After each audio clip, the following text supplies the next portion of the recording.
And now that all the buttons are clicked, I get to go, hey there, hi there, ho there, it's me, Bear, Gen X GM. How y'all doing? Welcome to the show tonight. I'm hanging out with this guy and that guy. I think you know them by now. I'd be really surprised if you didn't. I mean, I've been here a couple times. A couple of times. It's been a minute. As the kids say. It's been a minute.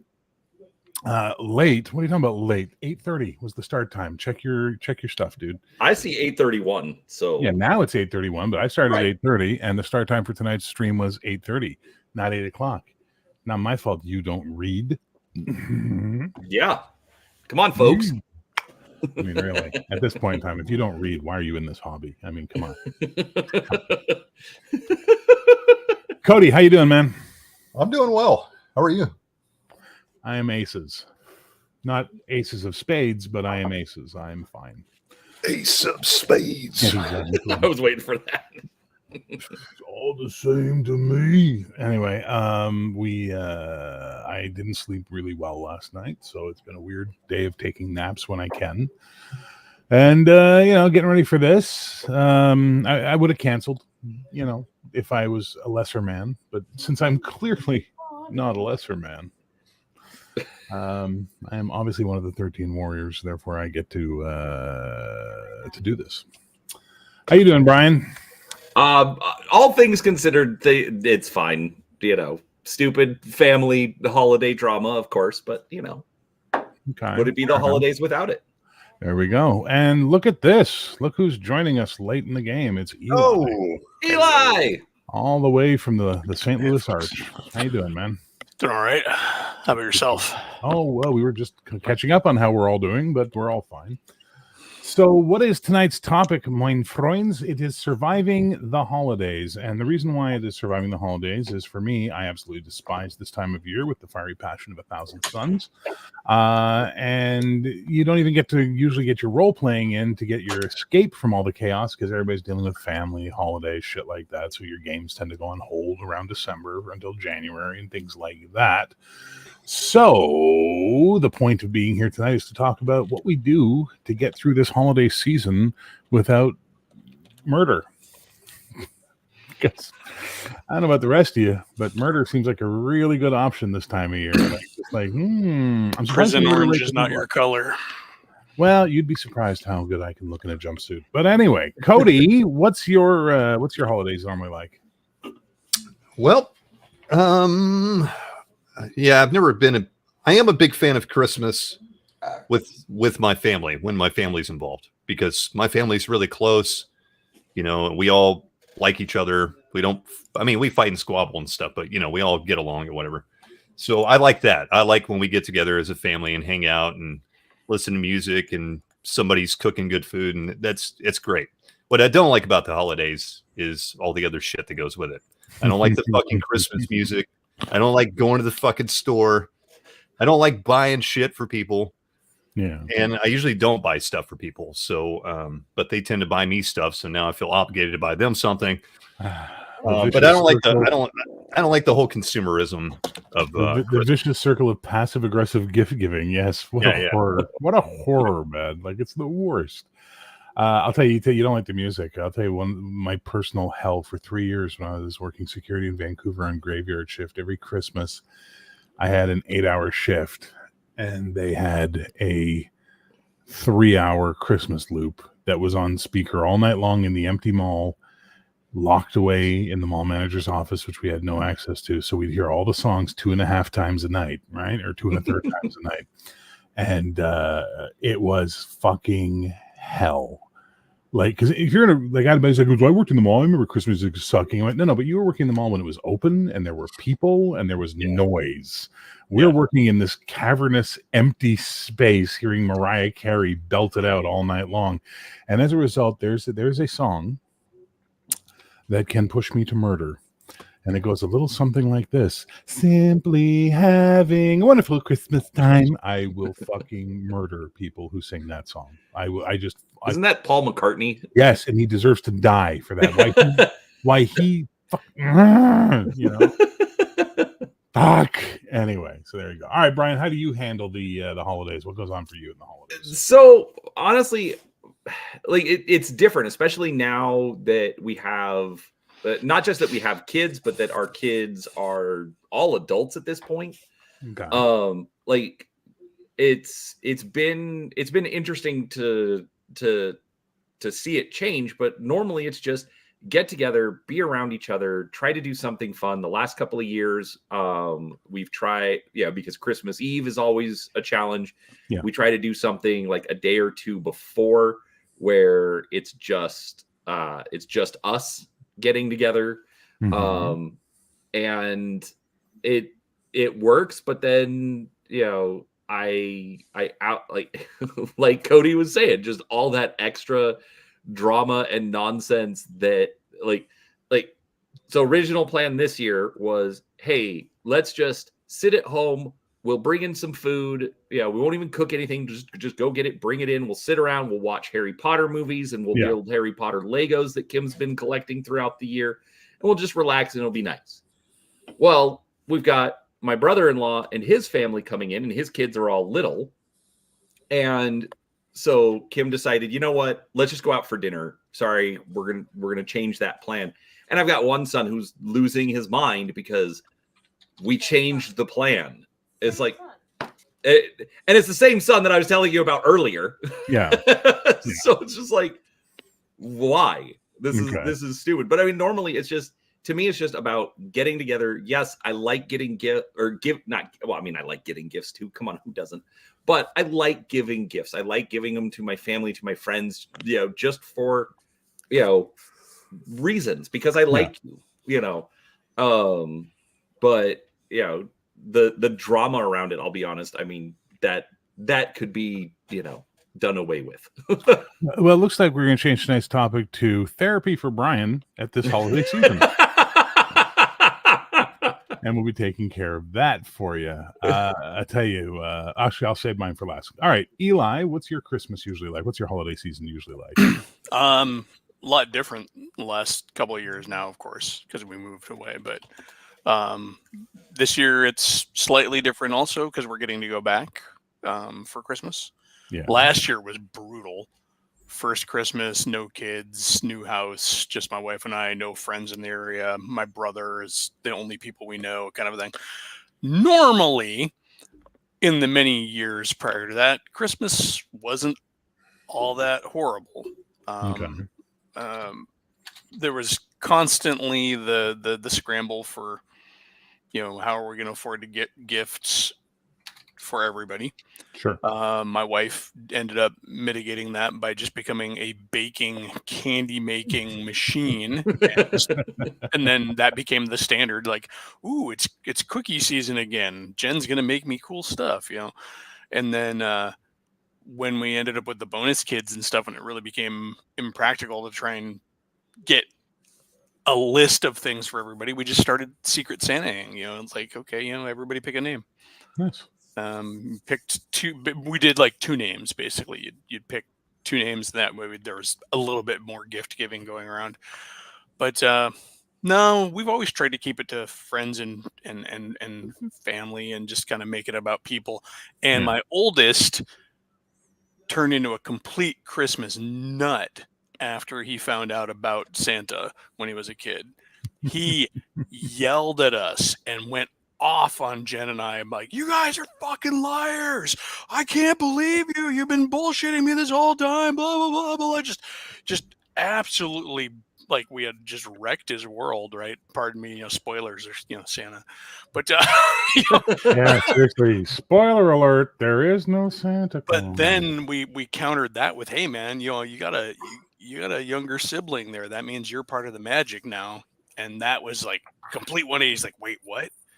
I'm like, yeah, you get to make it all cool for your younger one there, and he's been nuts about it ever since. It's like just that's cool. Straight up.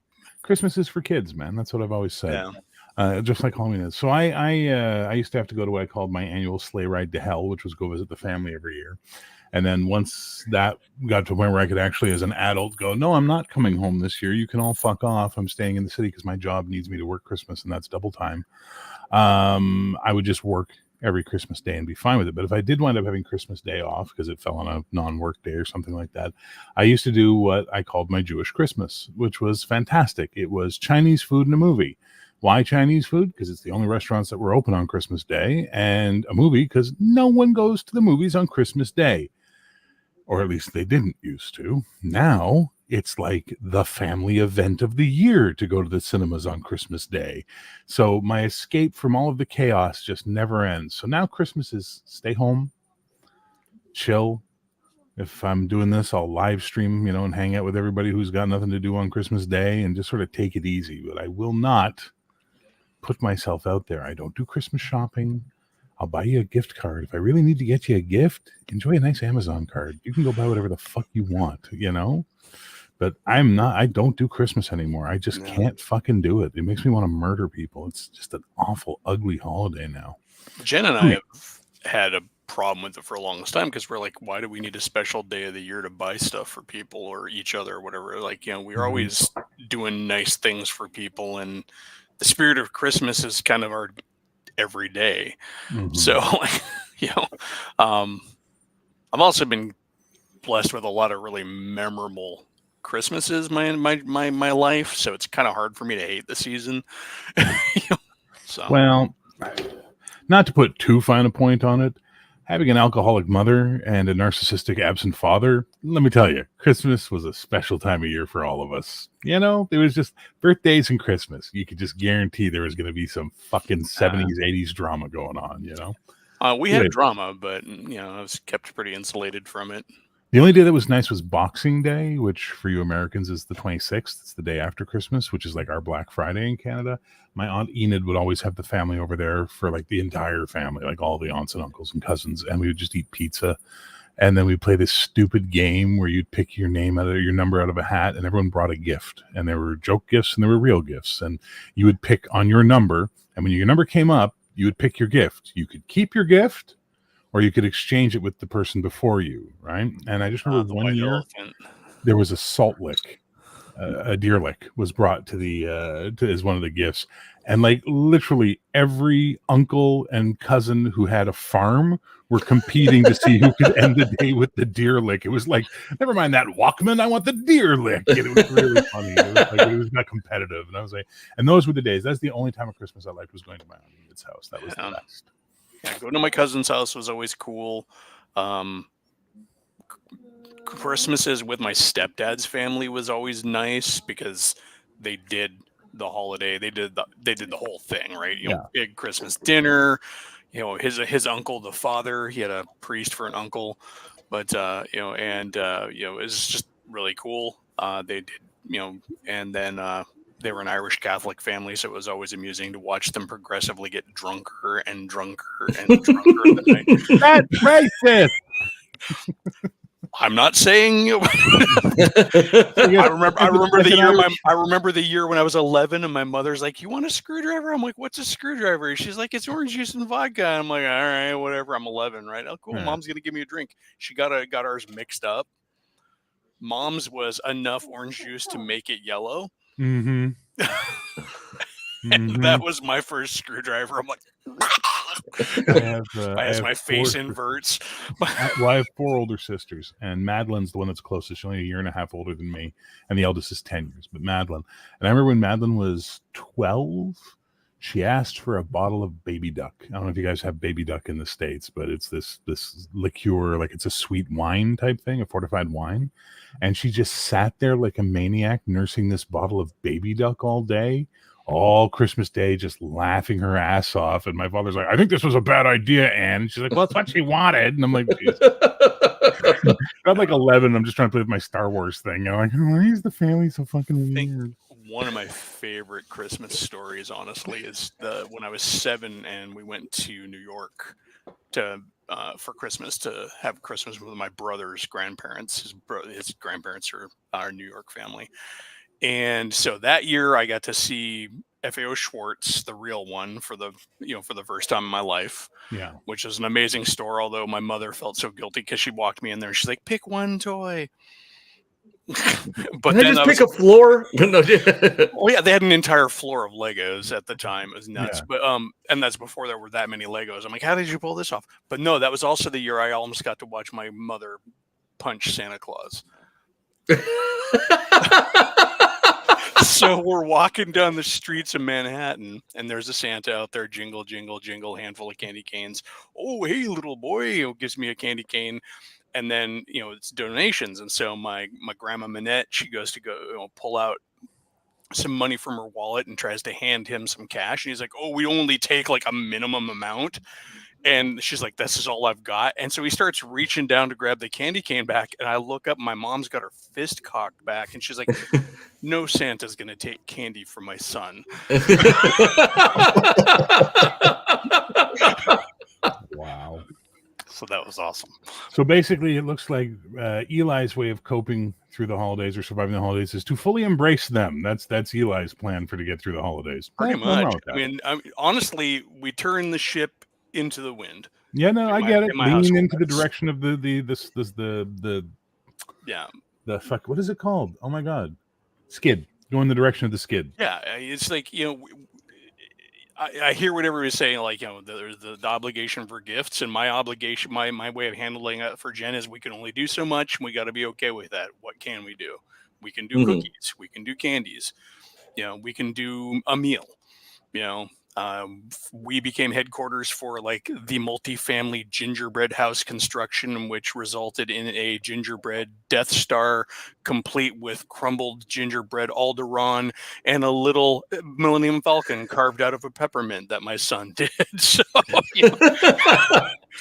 that's cool. And I guess Eli's done. Bye, Eli, because we're here to bitch and bah humbug our way through the night. But you go enjoy your Christmas. No, anyway. So Cody.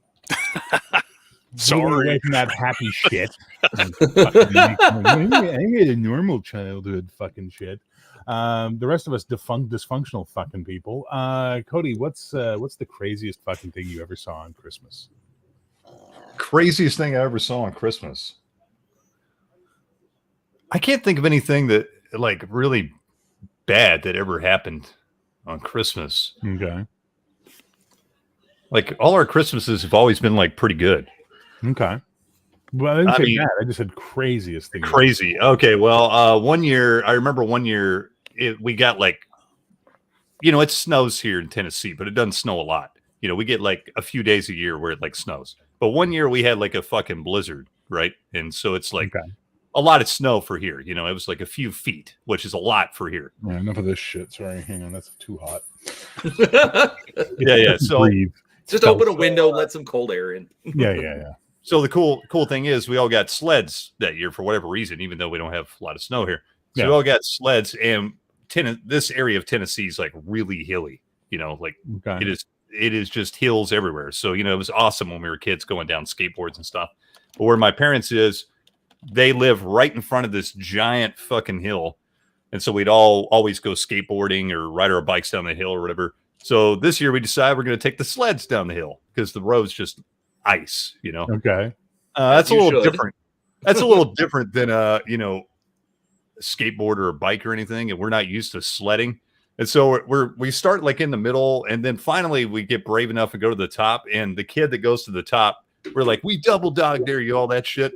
So he goes all the way to the top and bombs this hill, and he's just like holding on for dear life. And the thing is, at the end of the hill is my parents' mailbox, and he just goes like this, like balls first into this mailbox, and the sled goes flipping over, and he just stops, like dead stops like this, and hits his face on the post and all this shit. So that might have been the craziest thing I'd seen on Christmas. All right. I'll tell you the craziest thing I ever saw on Christmas. I was about 20 years old, and my buddy Av, Jewish, so he doesn't celebrate Christmas, says, hey, I got some work for us on Christmas Day if you want to come make like, $200. And this is like 1990. So it's like, yeah, I want to make $200. Fuck yeah.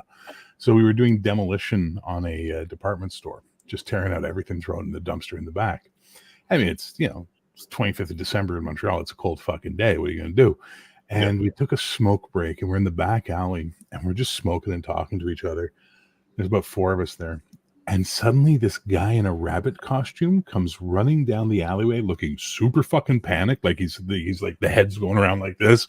And he just keeps running. And we're like, what the fuck? And we just all start telling each other, About 10 seconds later, a Santa comes running in the alley, stops, listens, goes in French. He's like, "Did you guys see a fucking rabbit run through here?" And we're all like, "Thanks." He goes running off. Like, what the fuck went wrong at that event? Is what I want to know. Why Santa's beating the shit out of a rabbit? You know, And that's but when Bear realized his friend had dosed him. Yeah, that's what we were microdosed. It was awesome. MK Ultra, ladies and gentlemen, look into it. But anyway, More yeah, than so asbestos in that building. oh yeah, yeah, it was some sort of fungus. LSD growing in the rafters. That would be make it a valuable building. I'm just saying. All right, Brian, what's the weirdest thing you ever saw in the holidays? You know me, I'm super normal and boring, so I haven't seen anything weird on the holidays. However, I'll bring it around. Okay.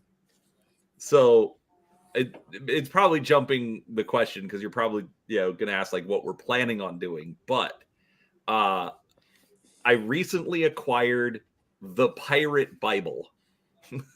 Okay, somebody took the King James Bible and ran it through AI and put it in pirate speak, avast ye mateys, and okay. And so I'm planning on recording Luke 2, the Christmas story, reading it from the Pirate Bible and posting it up for everyone. So that's about as weird as I get. That's pretty good. That is your level of woo-woo, so that works out perfectly. Mr. Eli, dare I ask? I mean, Pacific Northwest, I saw some pretty weird shit when I lived out there. You ever see anything super strange or any weird events ever happen to you on a Christmas or a holiday season? I don't know what Pacific Northwest you're familiar with, but it was. Oh, I'm sorry, Crackhead Junkie Vancouver. That's the one I was in. I mean, yeah, it was so nothing weird. The weird stuff was always when I was elsewhere for Christmas, so like New York, and then at my cousin's house, and that was just because it's my cousin and me. We may as well be brothers. We're like 4 months apart, and it's Christmas. There's snow everywhere. Let's go get lost in the woods. Yeah, your mom threatened to punch out Santa's pretty. Like, I don't know if you can top that one. Yeah, I mean, I really, like a UFO landed and put a star on her. I mean, it was so normal because the New York relatives, they were Jewish, but they were like chill and would always have a Christmas tree and presents for us anyways. It's like. Hey, Dr. Death, you can join the conversation we're having anytime you like. I mean, I get it. You're not happy with the new Shadowrun, but man. He's over on my channel. I know he is. He did this last time he was on, too. We had a topic, and he was just talking about something else completely. I did have to work at Toys R Us for Christmas one year. That must have been hell. I used to like toys before I worked that job. I was a Night Stalker for a while, and then when the joke was, "Yeah, what do you do?" "I'm a Night Stalker." "Yeah, the secret is to come up low and from behind." Yeah. Does this smell like chloroform to you? But no. So after the season was over, though, they started throwing us out on the floor as we're gearing. Well, not as the season, but as the season was gearing up, and after we got all the freight in for the season, they started throwing us out onto the floor. And that just fucking sucked. I'm sorry, but people Go ahead. It was in the 90s too, when all like the action figure speculation and this stuff was going on. We'd have guys camping at the end of aisles waiting for us to pull boxes and stuff. Yeah. The coolest thing I ever saw that year, though, is I look at a guy, and it's still not crazy, but I look over at one of the other guys stocking the shelves, and like every third action figure he's hanging, he's folding the card back. I'm like, what are you doing, man? You're damaging merchandise. As I'm making sure a kid gets one of these. Jeez. Because the collectors wouldn't take the damaged card, Well, I'll tell you, you said something. You said you liked toys until you worked at Toys R Us. I liked strippers until I became a bouncer in a strip club. And I was like, well, the magic's gone now. It's just the way it is. Fair enough. Actually, real quick, I did think of something that it's a little crazy. I was working at GameStop, and like just usually like a couple days a week, but a lot more during the holidays. And a buddy of mine, and I always forget if it was the 23rd or the 24th, but basically line out the door. Okay. He's on the register, phone rings. He's just going nuts trying to process people. So I reach over, grab the phone, answer it. And it's his wife. "Hey, my water just broke. I'm like, cool. Hang up the phone. Tom, go home. It's just like I'm schlub number 27. I'm not a manager. I'm not an assistant manager. And here I am telling this guy to go home. And the boss looks at us. He's like, what are you doing? I'm like, he's having a baby. Oh. And then as he's leaving, passing this giant line of people who are trying to get helped at GameStop, he's just like, peace. Nice. I had to go to the hospital one time on Christmas Day, ER. I will not tell you why I had to go to the hospital that day, but I had to go to the hospital that day. Hospitals are fairly depressing, period. But boy, oh boy, are they extra depressing at 2 a.m. on Christmas morning. Let me tell you, like that's a whole, especially in Quebec, because you have to remember, French Roman Catholics open their gifts on Christmas Eve. All right, they don't do it Christmas Day. Christmas Day is church. You go to midnight mass, and then in the morning you go to church again, right? So Christmas Eve is when they open their gifts when they get home from midnight mass. So all the drunk shenanigans happen around 2 a.m. basically, and here I am in a hospital with my issue, and it's just like I'm like it's like extras casting for a Christmas special went horribly awry, or there was like a mass shooter or something, because it's just like people in festive gear bleeding, crying. It was like insane. It was the most insane thing I ever saw in my life. So depressing. Cody, how do you handle the holidays, buddy? Okay, gaming. Let's keep it on track of what we talk about here, gaming, in the sense that, as I was saying, like most games get put on hold during the holidays, or at least you might miss one game, maybe more, depending on how much people have to do. How do you keep the momentum going for when you get back to the game after losing a month sometimes? Yeah, it can be pretty hard to do. I mean, usually it's kind of nice because you have a little bit of a break as a game master. Mm-hmm. Now I can process all this stuff that's been going on, and I can come up with some better stuff. You know, I can really like sit down. I'm like, okay, like for example, this D&D game I'm running right now. Sure. On my channel. Well, we've been going and whatever, but now it's enough sessions in now. I'm like, okay, this is sticking. Everybody likes this. They're digging it. So now I'm going to put a whole lot more thought into it than I. You know what I mean? Let's see. Come on, man. It's a D&D game. Well, now that you're enjoying it, I guess I'll try. I'm sorry. I forgot one of my players this year. I mean, I put in so much thought into this. So much effort. Read all your backstories. I swear. I don't have a backstory. No, I'm shocked. This is my shocked face. Anyway, keep going, Cody. No, but anyway, so now I'm like, because I usually don't. I put in some effort in. I put effort in all my games. That's not what I meant. But what I meant is I put extra effort in when I know the game's going to stick. You know what I mean? Like if I know we're all into it and it's going to go for, after 3 or 4 sessions, I'm like, all right, this is going to be a good game. This is going to last a little while. So now if we have a little bit of a lull and a break, well, that just gives me more opportunity to work on stuff. Now I can flesh out, the campaign some more, the meta plot, the world, the characters.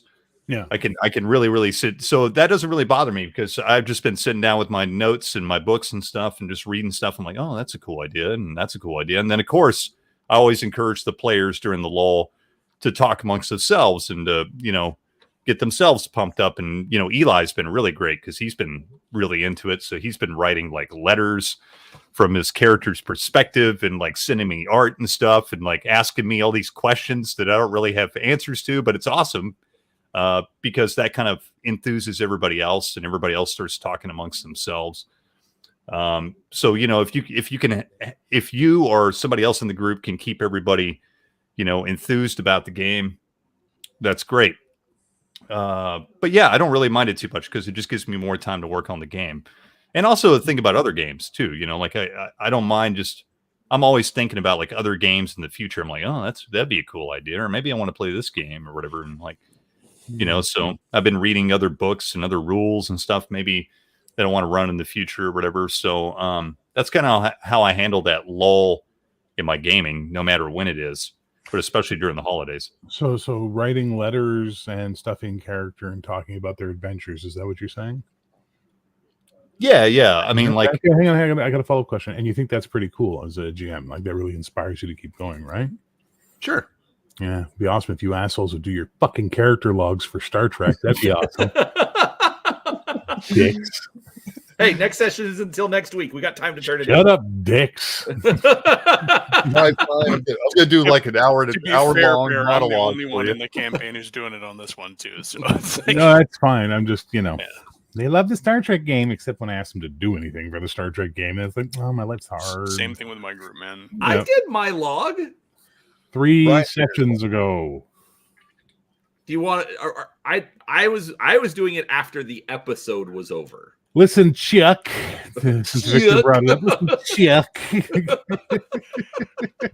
What I liked more than anything else is that you did your log and then got notes from the captain on how to do logs properly. That was my favorite part of that. Is like the captain will not stay off your ass. It's hilarious. I'm totally going to integrate that into the next one. But beautiful. Apparently, I screwed up the last log. Apparently, only wants like department information.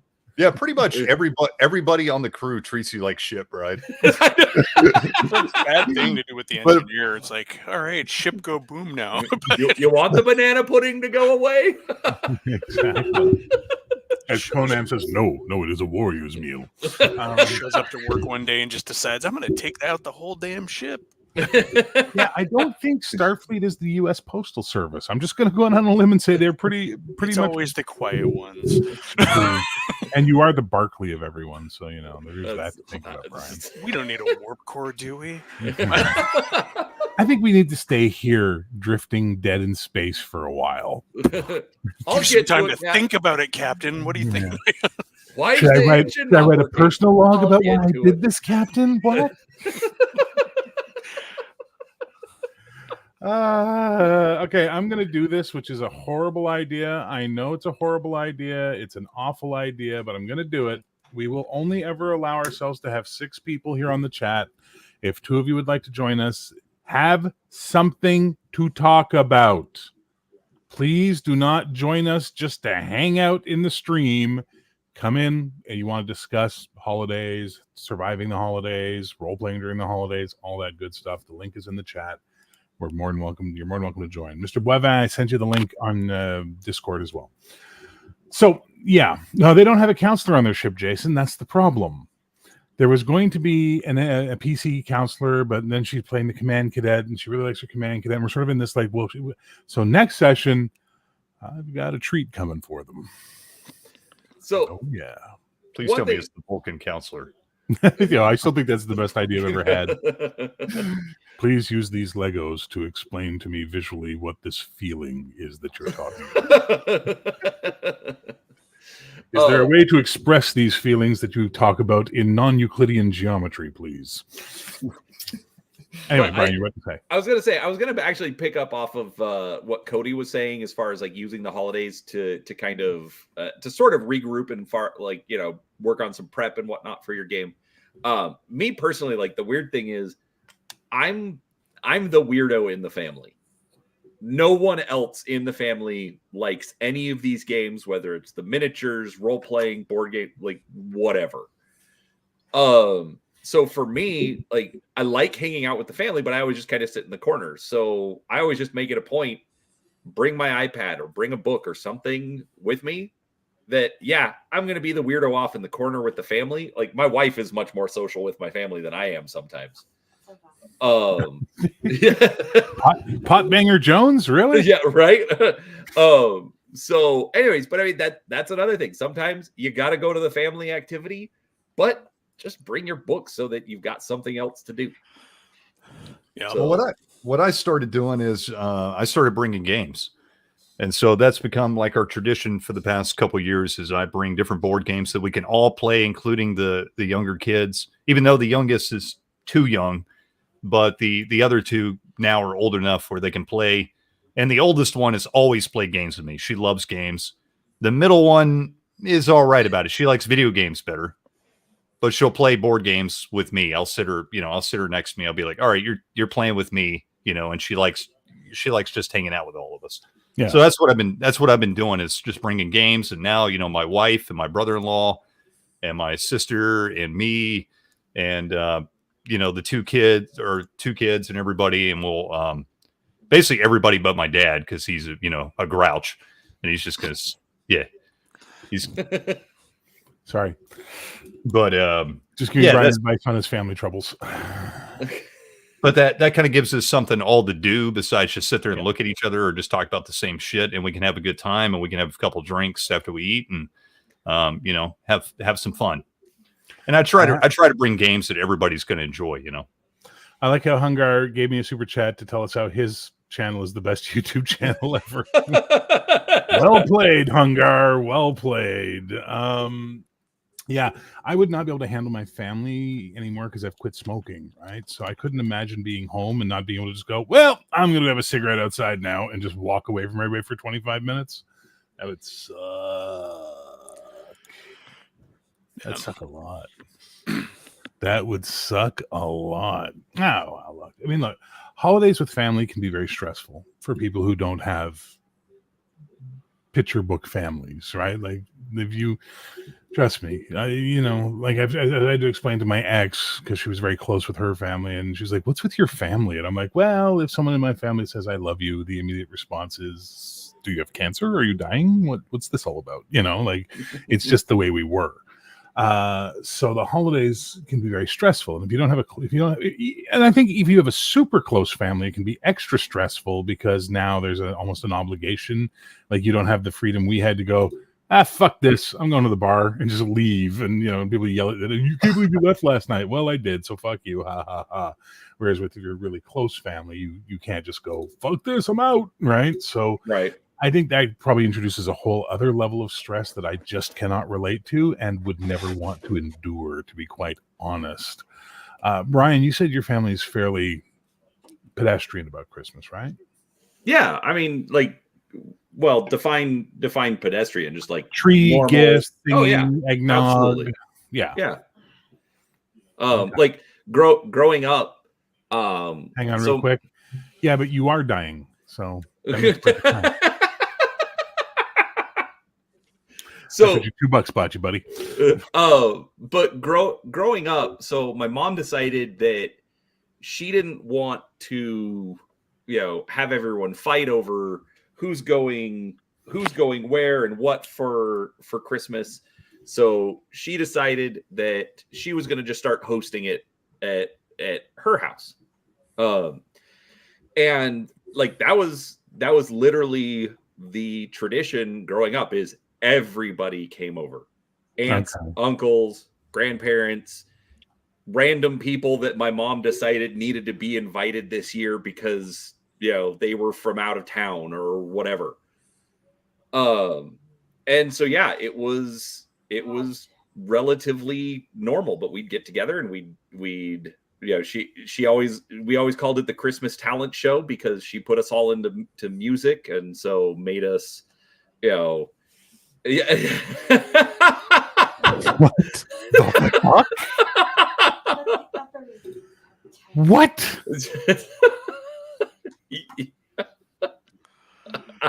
I mean, is that pedestrian enough for you? That's fucking psychotic. And now dance, you little shits.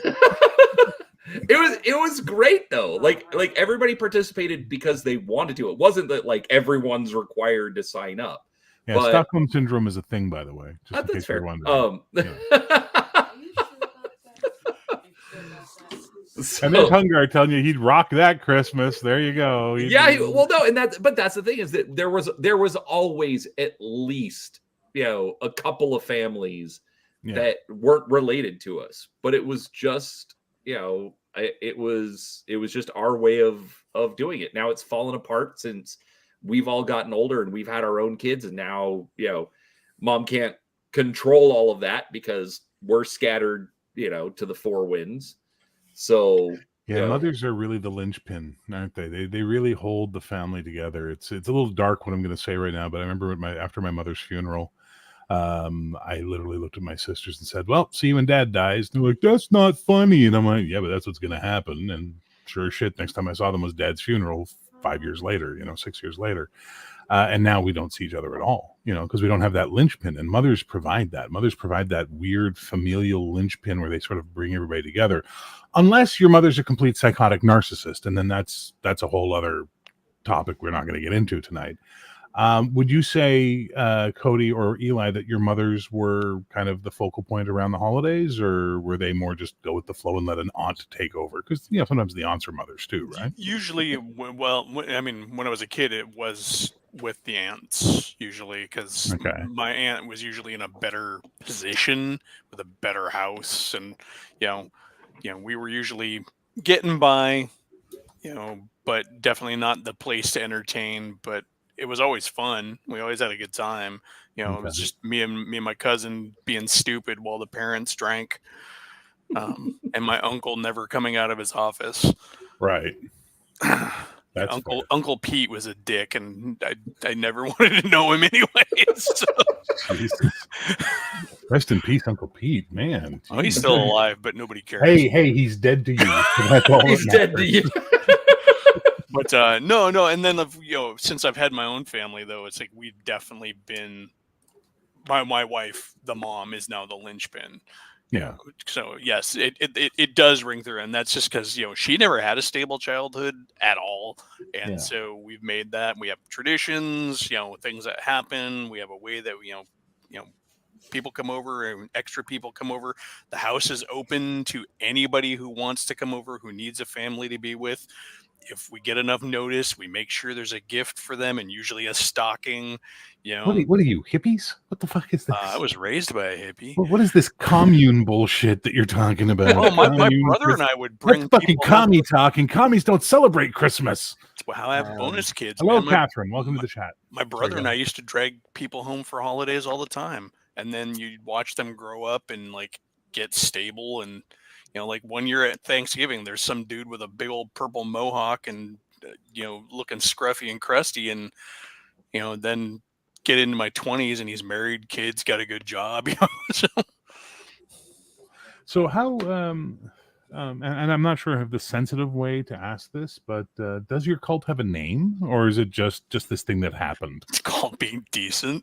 No, it isn't. What kind of dysfunctional bullshit are you talking about, sir? If you're not throwing things at each other's heads, it's not Christmas. If I'm going to give you an honest answer, an honest, real answer, it's because Jen, my wife, when I say she had a very unstable childhood, right, very unstable. She had two perfectly capable parents, but for 1 year of her life, she lived in an army tent for 6 months on the bank of a river. She has had to bow hunt as a child just to eat. She won't eat fish to this day because for the longest time, all they ever ate was fish. It's just, she's from a family that's too big with two parents that didn't try hard enough. She's been in and out of the foster system a good chunk of her life. And so now that she has a home, she's definitely going to make sure that it's a home and that other people have a place to be. Though that does make me think I'd probably get along with her very well because we could at least compare scars from our childhood. So I would, she's rock on to her, man. Jen is good people. Cody, do you know "Hard Candy Christmas" by Dolly Parton on the guitar? Because I have a feeling we're going to start singing that later at this rate. I could probably figure it out, but what? You've never seen the best little whorehouse in Texas? Oh, of course. No, there you go. It's a weird. My big problem with Christmas is the whole people just being nice to each other for one day of the year type mentality. It's like I get it. Yeah, that's some bullshit. You're hedging your bets with Jesus. I get it. Like I always understood. Like I got it young. Like this is you're hedging your bets with Jesus. I got it. But I just kind of always felt like, why can't we just be like this the other 364 days of the year? Be a little bit nicer to each other all the fucking time. Well, that's always been my thing. Is I try to be. And that comes from, I did have stable parents and good family, but unfortunately, most of my friends didn't. So I lived around a lot of dysfunctional people. All my friends had really bad dysfunctional families, except for mine. Mine was great and stable, and I'm really blessed to have that. But, my parents. A joke was your Christmas gift. I hope you appreciated it. Yeah. But you can make a joke. I don't give a shit. I know, but I just. Yeah. But Brian, you've passed your joke shitting talent on to Cody. Look at that. Anyway, keep going. But my parents raised me well, and they always told me, they taught me how to be a decent person, and I really, really took that to heart. So I try to be a decent person. I'm the same person, no matter what, to everyone. I act the same around my grandmother as I do around you guys, like, and that includes the swearing and all, like I don't, that includes with my boss at work. I don't fucking suck up to anybody. I don't act any different around anyone. This is who I am. This is who I'm going to be. And it's got me, that doesn't always work out, but I think that's a lot better to be genuine and a decent person all the time. And yeah, it really bothers me, especially around this time of the year. You meet these people that are assholes all year long, and then all of a sudden, it's like, oh, it's Christmas. Now I got to be, decent human being and give you gifts and stuff. And it's like, well, fuck you. That's the thing. Like we were talking about the gift giving thing. I don't hate giving gifts. I love giving gifts. I love receiving gifts, but I like doing it all year round, right? I like just buying something for somebody that I know they love and they're not expecting it. And I'll just give it to them and be like, here you go, man. I know you've been looking for that or whatever. Don't worry about it. Like it's a gift. Like it brings joy to me to see somebody else get joy, more so than it does for me. So like, but at Christmas time, it's expected, that you're going to give gifts and you're going to do this and that. And I really loathe that. I wish everybody would just, like you were saying, I wish everybody was like that all year round, Yeah, I agree with you. I hate getting gifts, to be quite honest. It makes me feel uncomfortable. But that's just my own personal bullshit. But I love to give people gifts. Yeah. And it's weird because you give someone a gift and then suddenly they think they're obligated to give you something back. And it's like, you're not obligated to give me anything back, man. Just take this because I like you. And I'm this made me think of you. And this made me think that you would like this thing, Yeah. Jesus Christ, Hungar, either get in the fucking chat or whatever. I'm the gift thing. You're a fucking never-ending gobstopper, sir. Yeah. I've got one friend in particular. He buys me gifts like all year round, and it makes me feel terrible because I just don't have the means to like buy shit for people all the time, Yeah. Oh, yeah. And he knows that. He doesn't care. He just likes giving me stuff. But like at Christmas, he goes all out for me, because we've been friends for like 25 years. So he just goes all out. He'll give me like not just one thing. He'll give me like a stack of shit. It's like, it's almost like, he'll give me something before Christmas, something else before Christmas, and then like something real big at Christmas. And I'm just like, dude, I tell you every year, I'm not going to get you anything. So stop giving me. It makes me feel bad, but he doesn't care, but I love that about him because he is, he would do that no matter what. And he does. He like, sometimes we go to the comic store and he's just like, don't worry about it, man. It's on me. I'm like, he'll do that all the time. He's just like, yeah, just put it with my stuff. It's on me, whatever. Well, and God bless him. You know what I mean? Like, really, God bless him. Like, I mean, I fly solo. All right, like that's my Christmas is I fly solo. Part of flying solo Christmas means I don't got anything to unwrap Christmas morning. I don't have any stocking. I don't have any of that shit going on in my life, and I've come to terms with it. I have one friend who always gives me something for Christmas, but it's always, it's nice, it's good, but I always tell him you don't have to do this, but he does. And then I have another friend. I heard a fantastic expression today. A friend of mine referred to these people in your life as your foxhole, right? Yeah. The people you want in your foxhole, and these are the two people that are in my foxhole. Ride or die. Yeah. And like every year I'll need something for my home, right? Like this year it was the mini dryer to go with the mini washer, and he'll just buy it and be like, there, that's your Christmas gift. And it's like, dude, why do you do it? Well, all right, thank you. It's all I can say is thank you at that point in time, right? Yeah. But I was raised Protestant. And Protestant guilt is a motherfucker. And people who are not raised Protestant do not understand Protestant guilt. You think your Catholic guilt and your Jewish guilt, and I don't know, you got Mormon guilt maybe, or your atheist guilt compares. It so does not. Because the way they programmed us in children was to feel bad about what we're doing. Not what other people are giving a shit about, but to analyze our own shit and feel bad about it. So when someone gives me a gift, my Protestant guilt kicks in. I'm not a good enough friend. I don't do that, and that's a fucking nightmare slide, right? But I learned over the years to just go, that's my bullshit. That's not their bullshit. That's my bullshit. So if they gave me a gift, if they wanted to be nice to me, thank you is the correct response. You're a good friend, and I really, really appreciate this. Had to have and then immediately on payday, go buy something and give it to them. I had to have a similar talk with Jen just the other day. She was feeling all bad because she's getting back into the workplace after working from home for forever and stuff like that. And so my sister-in-law just took her out and like let's go shopping, and then like paid for everything they had picked out, and she's feeling so bad, right? And I'm like, she's like, but I can never give them anything. I'm like, it's not about it. I mean, you give to them in so many other ways, and that's the thing that with my goddamn flowers. Exactly. My wife and I always have to remember, and I always have to remind her, it's like, yes, we can't buy stuff for people all the time like some people do, but we're there, and we're giving all the time. Yeah, exactly. Of our time, and that's the gift you can give. Yeah. And you can give that gift all year long by being supportive, being there to listen, being there to help, being there just to make them laugh, just to give them that joy of a good chuckle once in a while. Hungar, can you please tell us who's getting a lump of coal out of the three of us, or the four of us up here? What's your plan for us? Is it lump of coal, lump of coal, lump of coal, lump of coal? You've all been good boys, and I figured I'd get you a big booty chick for Christmas, Bear. I get a big booty chick? I prefer narrow booty chicks. Can I have a narrow booty chick? You're getting a big booty golf chick. Why are you? I'm getting a big booty. Why are you setting the terms of the gift, Bear? I'm just asking if there's options. This year, I'm making it easy for everybody that can choose between. The internet sucks at the North Pole. He's sorry. Yeah, your Starlink sucks at the North Pole, buddy. You're frozen. It's an awesome pose. Tell Rudolph to turn off his nose and then turn it back on again. I don't think Starlink's hit that polar orbit yet. Yeah, I don't know. So we missed all of that. We missed all of that, Hungar. Okay. Meanwhile, Nerd, welcome to chat. Hey. What brings you in? Christmas tidings. Good spare to all men. Something like that.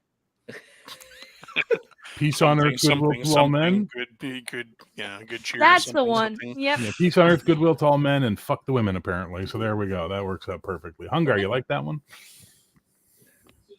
And apparently Nerd is definitely, playing into that, just be good to everyone on Christmas, because her tagline says shit ass for 364 days a year. Have you not met Nerd? She listens to everything we say and then cultivates her jokes based around shit we said 25 minutes ago. I just wanted to bring it up that she had that in her tagline. Hungar, don't worry, man. Don't stress. It's good to have you on here, man. It's always nice to see Santa this time of year, right?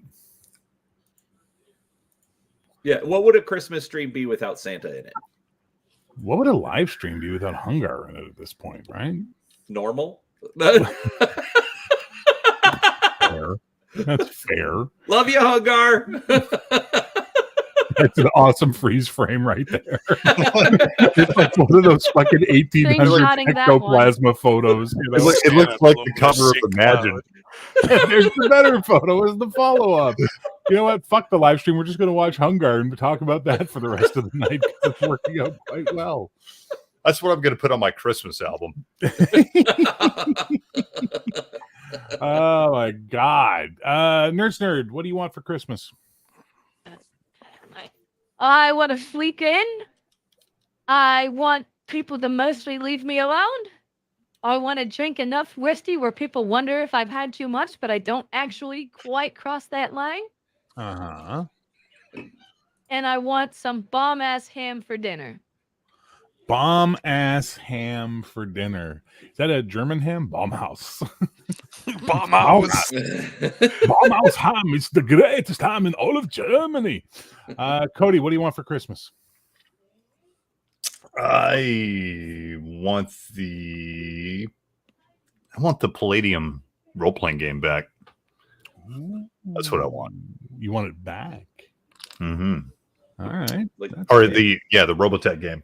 Robotech, yeah. I filled out my Palladium Christmas box form today, which I'm gonna on payday. I'll have the remainder I need, because Google doesn't pay till the end of the month, and I'll have the money I need to get the box. And I wrote in it, and if you have any Robotech Invid Invasion or Sentinel stuff lying around the warehouse, just you could throw that in the box. I wouldn't complain.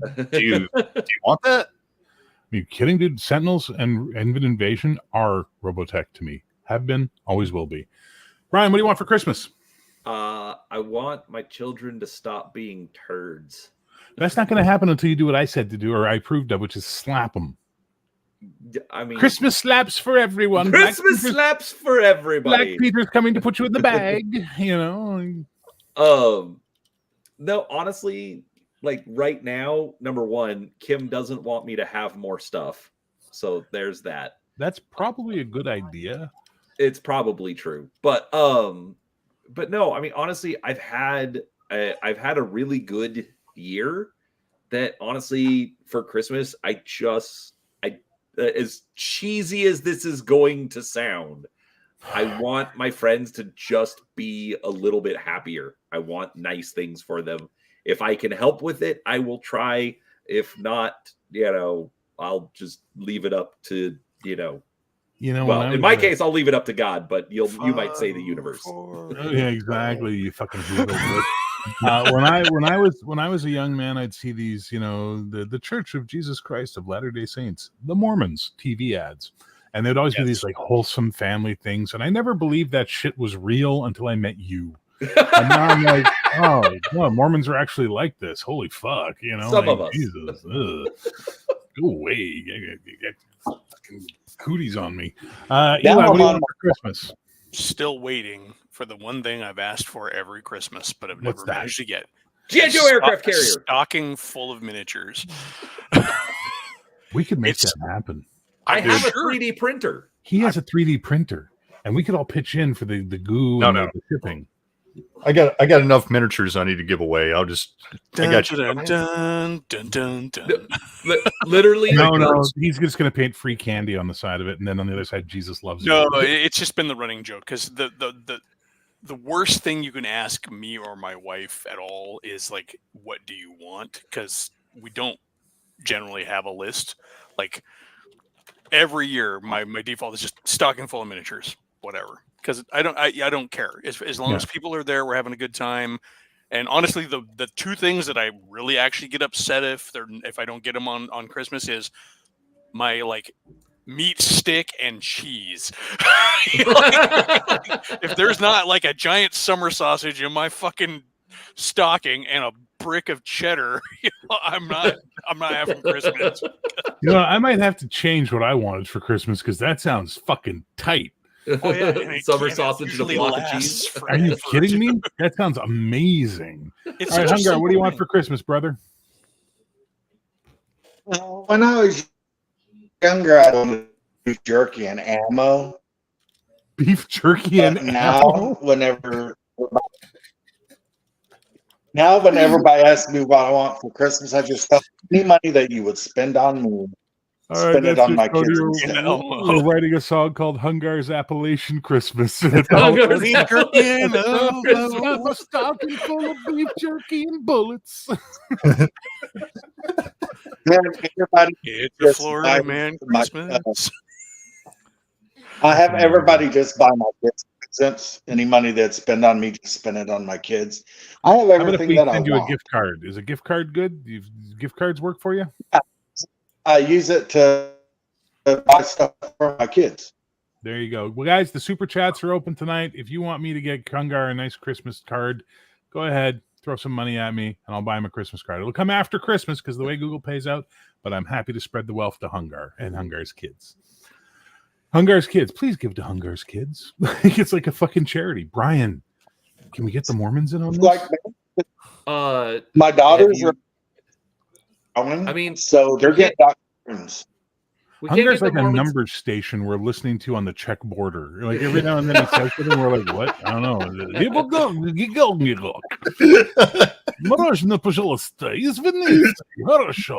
Well, I don't think we can get the church in on getting Hungar's kids gift cards. But one thing that the church is actually doing that's kind of interesting is they have what they're calling the giving machines. So like a lot of people like worry about like charities, like how much is being Mormon-delics. Well, hold on. But like how much is being siphoned off the top to run the charity, things like that. But like in various places around the world, basically it's a vending machine, and you can go up and it's like, oh, I would like to buy someone a goat. And so you pay $20 or whatever, and it goes towards, getting a goat for someone who needs it. But then the church is basically like a weird mission third world thing, right? Because you're not buying people in Arizona goats, are you?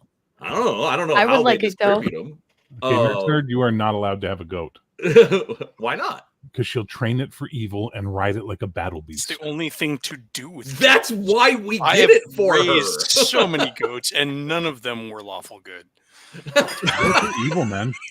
There is a straight up reason why Satan is associated with goats, because goats are fucking evil. Have you seen their eyes? Yes, they're fucking like creepy hypnotoad eyes. They're fucked up. Thanks for joining, Jellyfish. I appreciate you becoming a member. Oh, yeah. Just tell me you don't want to see the news article where I get arrested with goats for rollerblades in my mayhem. Exactly. Ex-Marine arrested with mouthful of crayons. Tell me more. No. This goat rollerblade idea. Yeah. Please tell me more. Keep going. Well, we've lost control of Christmas, gentlemen. We had Let's stand to know it's over. We had a stealth goat on the farm. You had a stealth goat on the farm. All you would hear before he hit you with his horns was clippity clippity. You would have sneaked across the entire yard, and then clippity clippity, bam, right in the back. Jesus Christ. Just enough warning to tense up, but not enough to do anything about it. Exactly, enough to make sure that you got hit terrified. I'm I got nothing on this one. I get new. We used to go tobogganing. We had a hill right beside the house and a big field, like a huge field. So we'd go tobogganing. My cousin would come over with his skidoo, and we'd go down the hill tobogganing, and then he'd come around with the skidoo with a rope and then drag us all over the fields and up the sides and then back up, and we'd do it again and again and again. And our family dog, Tiger, was a Lab Retriever mix, golden.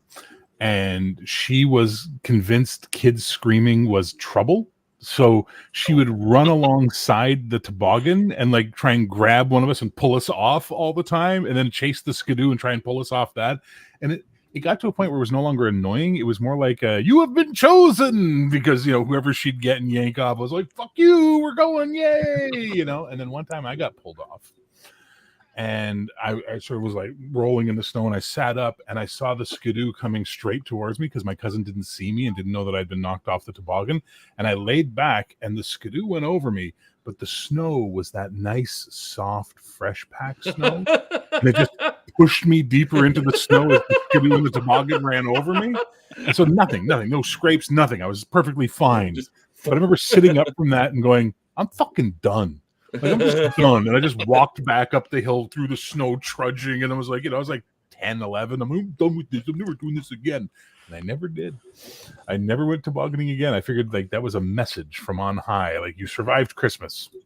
Do not do this again. You will not get a second chance. All right, Jesus, everybody gets one. Got it. Like, it was fucking weird. All right. So I don't know what I want for Christmas. To be honest, I really don't know. I mean, because of all of you guys and all the generosity you've shown, I'm actually getting a Palladium box, which is going to be kind of fun to see what they give me, and that's really good. And nice. Sean told me to make sure you mark down that this is Bear the Gen X GM so that they know it's my box, which scares me because I don't know what he's going to do based on that, but we'll find out. So I'll be having a lot of fun opening that up and here on the channel. But honestly, if I were, what do I want for Christmas? I'd really like to just go have lunch with a friend. You know what I mean? Like, I'd just like to go out and have lunch with a friend on Christmas Day. That's what I'd like to do. Just go sit somewhere, eat a good meal, talk some shit, and just chill.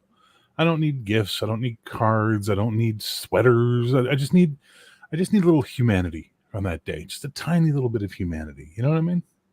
Yeah. He's gonna send me 20 pounds of Rifter magazines. Sean, if you're watching, do not send me 20 pounds of Rifter magazines, you fuck. That would be bad. But yeah, I don't know. I think that's, and as cheesy as Brian sounded, I think mine probably sounds pretty cheesy as well, and that I just want to hang out. Like, I'm buying a TV. That's my big purchase for the upcoming. I get a bonus in January. It's my quarterly bonus, and I'll have enough to go buy myself a TV. And I'm going to actually have a TV in my home again. And I'm going to hook up my Xbox, and I'm going to see eventually about buying myself that Sega Genesis emulator, the Retron HD, right. And then hooking that up, because that's the kind of video games I like to play, is like old fucking cartridge games and stuff like that. And Hungar just gifted someone a membership. Who got it? That's what I want to know. But thank you, Hungar. That's really appreciated. O'Neill just got a free membership from Hungar. How do you see that? Where do you see that? I've because of the way that StreamYard is with chat, I popped open the regular chat. Okay. And so that, because anytime there it is. I don't even pay attention to that. There it is. Michael Chad towards Hungar's ammo. There we go. We got $20 towards gift cards for Hungar's beef jerky and ammo. Nice. And Bear, if it makes you feel any better, if we were like remotely closer, I'm not sure we could get farther apart. Like that's the funny thing. Like I was saying about my mom always inviting, some random person over to Christmas to Christmas Eve. I would absolutely invite you to Christmas Eve. Well, thank you. I wouldn't come, but thank you. Winter Willow, looks like Winter Willow just got gifted a membership by the Crafting Gamer. That's so sweet of you. Thank you. Thanks, everyone. And cell phone, I don't remember who it was who gifted you one. It was last night, wasn't it? When we were on the stream last night, someone gifted that. It was cell phone who got it then. I can't remember who it was, but yeah, someone did that last night. So that's kind of cool, man. That's kind of awesome.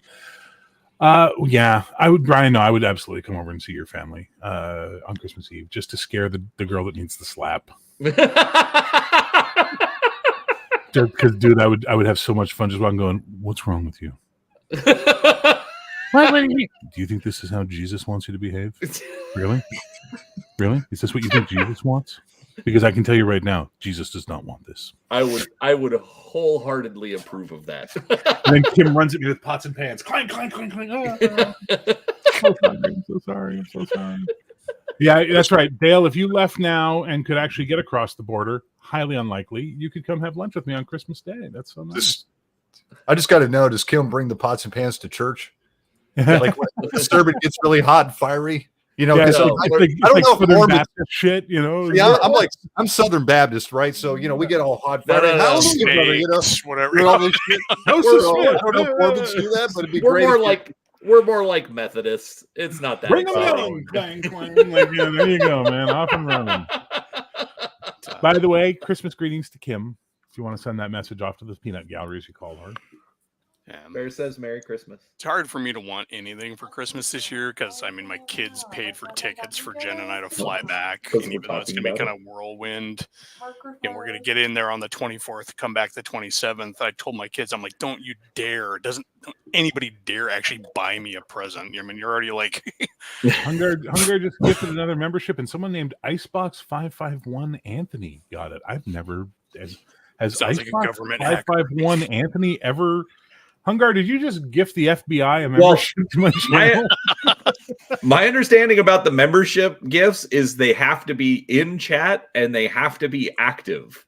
Okay, they also have to be selected in their membership. Willow and Icebox 551 Anthony and Alan the Old King and Longshot and the Photo Viper and Tim Playtech all need to say thank you to the people who just gifted them with memberships. That would be Crafting Gamer did 5 more. Yeah, he just did that. That's the extra 5 I added on at the end. Actually, no, it's only given us 4. Oh, Chris, he gave Chris a membership, but Chris was already. Oh, Chris is an admin. That's why from the Hill. He's an admin.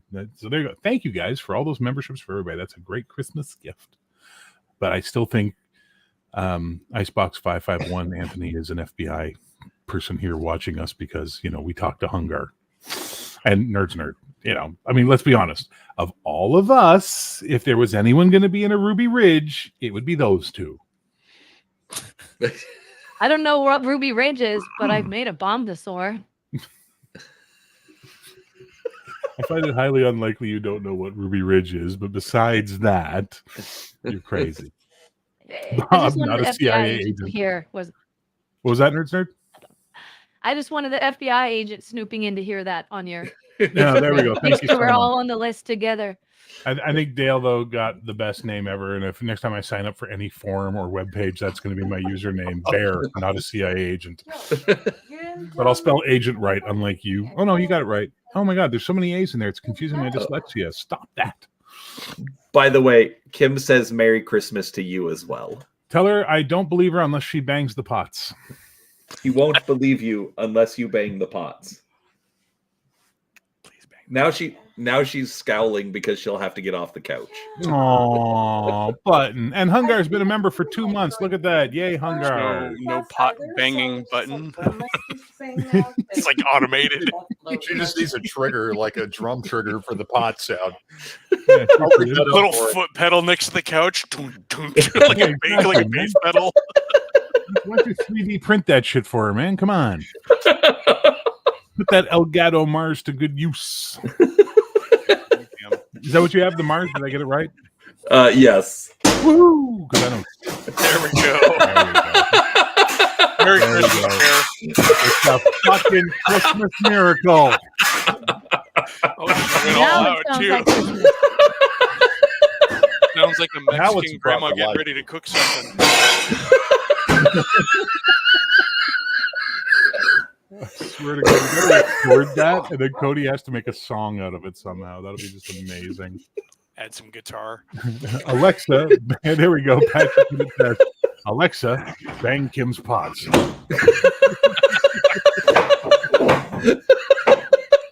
Wow, dude, you have to live with this shit after the stream's over. I'm sorry. She literally was just going to like every cupboard, microwave, refrigerator, pantry, like whatever. That's awesome. Outstanding. Well, there we go. So, I banged all the any things. plans for New Year's? I'm exhausted and I need a nap. Okay, go lie down, Kim. We understand. It's okay. You can take the load off. No plans for New Year's. Staying home and avoiding people. I used to work it as a bouncer. That I would always work New Year's Eve, and it was always the shittiest fucking night to work of any night being a bouncer. Like, fuck, was it bad? And now I had have to stay home. I had to work a security shift at a residential, high-end residential downtown, like high-rise, $5,000 a month rent kind of a place. In 10 years ago when that was actually expensive. Yeah. On Y2K, New Year's. I had a friend. It was actually my girlfriend at the time, and her friend. They went to New York for New Year's Eve and Y2K, and I'm like, "Why are you doing this?" And they're like, "Well, we want to be there for it." I went, "Yeah, but if I was a terrorist with a suitcase nuke, because remember it was 2000, all we were hearing about was these missing Russian suitcase nukes." I'm like, that would be exactly where I would blow it up. Would be there, like that would be my. Oh, sorry, FBI guy, I didn't mean to get you all squirrely. No, New Year's has been one of those things I just avoid. I'm not a drinking, partying kind of guy, so it's like. And that's the spirit we're looking for right there. Merry fucking Christmas. I love it. After Google takes their 30% and then they do their 40% withholding tax to Canadians, I'll be sending you a gift card for $5. I look forward to that. Yippee-ki-yay, Mama Jamma. Yeah, no, I don't do New Year's. Cody, you gonna do New Year's? What are you gonna do? I just stay home nowadays, but it's a lot of fun because the new tradition me and my wife do is we drink at home by ourselves and we watch Ghostbusters 2 and we time it exactly when they say Happy New Year's and crash through the roof. So it's that's awesome. So that's what we do. And at Christmas Eve, we watch Die Hard and we watch Gremlins. So that's kind of our tradition, just me and the wife. And it's a lot of fun. Have I told you my Christmas movie list that I watch every Christmas? No. So it ends with Die Hard because when Hans Gruber falls from Nakatomi Plasma, Christmas is over. That's just the way it works. It's literally the Shane Black movie day. It's Long Kiss Goodnight, Kiss Kiss Bang Bang, Lethal Weapon, Last Boy Scout, and Die Hard. And then we added a new one. Someone mentioned a new one in chat the other day, and I can't remember what the fuck it was. But I was like, that's a good call. I need to add that one to the list. But I can't remember what it was. It's basically Christmas movies that aren't about Christmas. They just happen at Christmas. You know what I mean? Yeah. And someone mentioned a good one, and I can't remember what the fuck it was, but it was like, God damn it, I wish I could remember. And then someone said Die Hard 2, and I'm like, Die Hard 2 is shit. What is wrong with you? Why would you like Die Hard 2? Die Hard 2 is garbage. Die Hard 3 is awesome. I like both of them. Last Boy Scout's amazing, dude. I love Last Boy Scout. It's Shane Black movies. Shane Black, like, you know, there's the entire generation that thinks that Joss Whedon dialogue is the snarkiest dialogue you'll ever find. Watch your Shane Black movies and pay attention to the dialogue. Like, every stupid question or statement is immediately answered with snark and like brutal, like, you know, fuck you snark. It's really, really nice. And Kiss Kiss Bang Bang is the epitome of that. And just for there's this one bit when what's his name? Val Kilmer says to Robert Downey Jr., do you know what you find if you look in the dictionary under the word idiot? He goes, what, a picture of me? He goes, no, the definition of the word idiot, which you are. Just like, fuck, that's fucking tight, man. I love that shit. Yeah, Shane Black just beats the snot out of Joss Whedon's dialogue by a country mile and then some, man. Gay Perry. Yeah, big Gay Perry. Still gay? No, not anymore. Yeah, that movie's amazing. Like, if you have never seen Kiss Kiss Bang Bang, you need to watch Kiss Kiss Bang Bang. It is a fantastic movie, but not with the kids around. Just warning you on that one for free. So, what's your go-to Christmas movie, Brian? So we have been the last couple of years that Kim's brother's been coming in and staying with us with his family. We've kind of turned Christmas Eve, you know, the grown-ups are going to stay up late and we're going to watch something. And so we actually we've started going into like some of the old Christmas movies. Okay, thank God. Like one of my favorite ones, it's called The Shop Around the Corner with Jimmy Stewart, which is basically well, modern people would probably be more familiar with You've Got Mail. You've Got Mail actually has some better story development, I think. But it's really cool just, you know, seeing Jimmy Stewart, and he's a fantastic actor. So Jimmy Stewart. But then also, if you haven't seen it, 8-Bit Christmas was actually surprisingly good. So that came out a couple years ago. Maybe I'll check it out. Let's see. All right, Eli, what's your Christmas movie go-to? I'm a Muppets kind of guy. Muppets Christmas Carol? Muppets Christmas Carol, Emmett Otter's Jug Band Christmas, the Muppets Family Christmas, any of them. I'm a Jim Henson guy all the way. I literally had no idea any of those existed other than Muppet Christmas. Now I'm completely baffled. There's also Christmas on Sesame Street, which is actually a pretty fun one too. Muppet Family Christmas is great because all the Muppets from all of the Muppet properties come together for the holiday. Okay, that's awesome. Elfbait, sorry, Nerds Nerd, what's your go-to Christmas movie? I gotta go, by the way. Okay, well, bye, Eli. Take care. Bye, Eli. Yep. See ya. Yeah, so we each picked one in my family. So mine was Gremlins. She picked Die Hard, and our little one picked Arthur Christmas. We took in another kid this last year, though, so he needs to pick one. Fair. Well, I'm going to share something with you guys. I think I've done this before, but we'll share it anyway. You guys know how they have all those pictures of, like, this is Nicolas Cage in the 1800s, and this is Nicolas Cage in the 1920s, and they're all time-traveling vampires. Well, someone sent me this a few years ago, and every year I make it my Facebook profile picture ever since, because apparently I was in the 1938 Christmas Carol as the ghost of Christmas present. Awesome. Like, holy fuck. Why didn't you tell us? I didn't know. Now I am adopted, so maybe I'm related to this guy down through the generations. Who fucking knows? But I mean, that's scary. That's really scary, man. Like that terrified me when I first saw it, and then I kind of just fell in love with it and went, "Okay, that's awesome. I'm the ghost of Christmas present." Ooh. Never did any acting. Never played any Christmas stuff as an actor. No, never did any Christmas stuff as an actor, so that's kind of cool. All right, and it wasn't Reindeer Games. Reindeer Games is shit. That's not shit, but it's just, I mean, compared to all those other Christmas movies I'm watching, Reindeer Games is like a pale, I don't know, it's like the water boy for the football team. You know, it's on the team, but let's be honest, you know, he's Rudy. It's just not going to work out. We always do the Year Without a Santa Claus. Don't know what that is. And then O'Neill does Horror Dracula. Muppet Family Christmas. They mix with Sesame Street. Swedish Chef tries to cook Big Bird. Okay, I don't want to know. Scrooged with Bill Murray. George C. Scott's Christmas Carol. Oh God, I don't think I don't think I could handle seeing George C. Scott as Ebenezer Scrooge, because he's got that "it's not" way of doing his little bark that he does. I don't know if I'd want to see that. Mean Girls, really? That's your Christmas movie? Is Mean Girls? Come on, man. Come on. That's an any day movie. It's an any day movie. Jellyfish does the Lord of the Rings extended editions. I can do the first one and then I gotta stop. Dr. Death 43 does It's a Wonderful Life. Are you just like naming movies you like, Michael Chad? Or are you just like, and then if you can, Gingle. The hell is Gingle All the Way? Jingle All the Way. I know it's what he meant, but dude, that's like, it's like Max Boivin wrote that. The claymation with Heat Miser. I'm Mr. Heat Miser.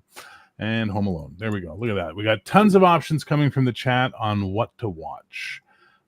Maybe I'll throw Best Little Whorehouse in Texas on there this year so I can hear her sing Hard Candy Christmas. Well, actually, all the cast sings it for that one, which is kind of cool. I don't really like Christmas movies so much as I like movies set at Christmas, if that makes any sense. Yeah, like I'm kind of the same way with music. Like we're out. Kim wanted Christmas music on, so I put it on. But like I'm skipping over all of like the serious, you know, like so this is Christmas. And what have you done? Yeah, basically she's like, you just don't like the traditional Christmas songs. I'm like, no, to me those are more associated with church, and if I'm driving, you know, to go get a burrito, that's not what I want to do. Wait. You guys can't have premarital sex. You're not allowed to drink coffee, but burritos are okay? Yes. Mormons are weird, dude. Why wouldn't burritos be okay? Why is coffee not okay? If you could explain that to me, then we'll have this conversation. Because it's a hot drink. Because what, nerd? It's a hot drink. That's what Mormons aren't allowed to have. That's the literal any hot text drink? the Word of Wisdom says. You can't now have the interpretation of that. You can have iced tea. You can't have tea. You can't have a hot toddy. It has been explained as coffee and tea is what hot drink means. Brian was hoping he was going to convert me this year, but now he's got two strikes against the church. No coffee, no premarital sex. I'm like, Now you know what I want for Christmas. I want some coffee and some premarital sex with a lap Mormon girl. But for the music, I want fun stuff. I like Christmas at Ground Zero. I like The Night Santa Went Crazy. I like chipmunks roasting on an open fire. Grandma got run over by a reindeer. I can do that one. That one's a little meh, you know. So no. I'll send you the Christmas playlist, all right? So I DJ at the family gatherings. It's either me and my dad, all right? And usually I do. And for Christmas, I always put together like a killer rock and roll Christmas list that we can rock out to. That's like good fucking tunes, you know, none of that sappy crap. Like it's good stuff. I'll post it on Bears. Loophole. Jellyfish gave us a loophole. Perfect. Sorry. Yeah. Is it going to be like Leonard Skinner Christmas? No, like, fuck no. Okay, No. good. No, it's good tunes, man. Define good tunes. It's rock and roll Christmas. You'll see. All right, He's gonna send us the playlist. Fair enough. All right, what's your top Christmas song? Everybody, Cody, what's your number one Christmas song? Is that one? My favorite song Christmas song. And my favorite Christmas song has always been "Run, Run, Rudolph" by Chuck Berry. You ever hear the Brian Setzer? Yeah. I mean, Brian Setzer's great, but like I love the original Chuck Berry version. No, it's really good, but his was really good too. I found. Oh yeah, I love Brian Setzer. Yeah. All right, cool. Brian, number one Christmas song. My personal favorite is "The Night Santa Went Crazy" by Weird Al. Who hurt you? All right, nerd. So I mostly spend a month with the Radio Oz. I think the closest thing to a Christmas song I listen to is Holy Wars, The Punishment Due. Okay, listen, you can be the edgelord you want to be, but just like everybody has one Michael Jackson song they love, everybody has one Christmas song that they love, and they're just afraid to admit it. And when you get your courage up, Marine, you can let us know. In the meantime, I like Mariah Carey's All I Want for Christmas. No, you don't. You're such a liar, nerd. Such a liar. Oh my God! No one likes that song. It's like candy corn at Halloween. No one likes it, but it's always there. I would say mine is Bowie and Bing Crosby, "Peace on Earth, Little Drummer Boy." That is probably like the tightest of tight, when it comes to Christmas shit. You don't know that one, Brian? Head on over to the YouTubes, my boy. You'll be happy you did. It's really good. Okay. Especially when you know that I Bing do used to like beat the Carol boys. of the Bells. Carol of the Bells. There you go. Have you ever heard Carol of the Old Ones? I am very intrigued. All right, hang on. I'm going to do y'all the mitzvah, and we're going to get to listen to Carol of the Old Ones, which is really fun because it is Carol of the Bells, but of the Old Ones. Let's go. Have I got it? There it is with lyrics because you definitely need the lyrics. So hang on a second. I will admit, I like hearing the traditional Christmas songs, but I kind of only like hearing them at church. Outside of that, it's just like something just seems off. Yeah, you make me think you grew up in the town where dancing wasn't allowed and Kevin Bacon had to come teach you. So I don't know. No, but that was filmed like down the street from my friend's house in Utah.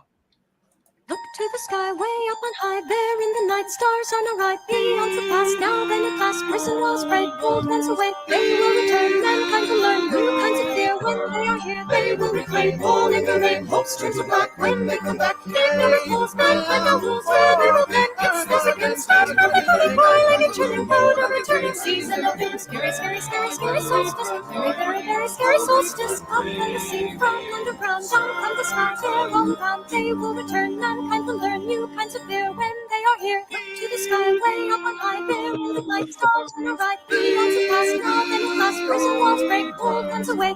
These people always impress me.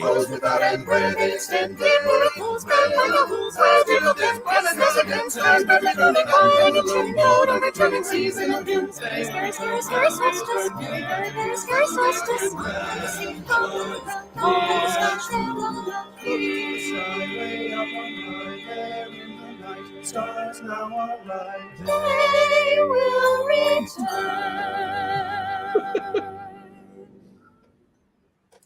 There you go. Happy Nerds Nerd. That was gas. I don't speak you millennials speak. What the fuck does that mean? It'd be bussin'. It'd be bussin'.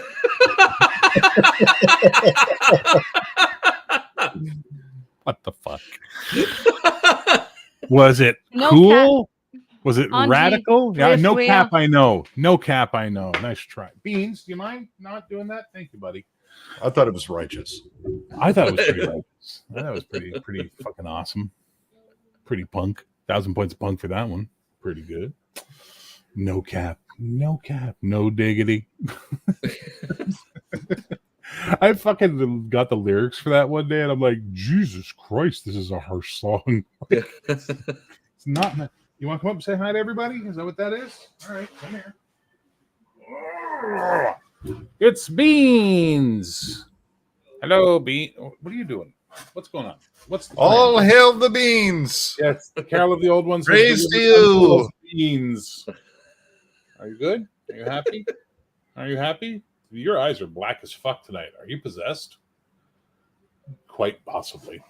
All right. Well, what else should we talk about here in our last half hour of this holiday survival one?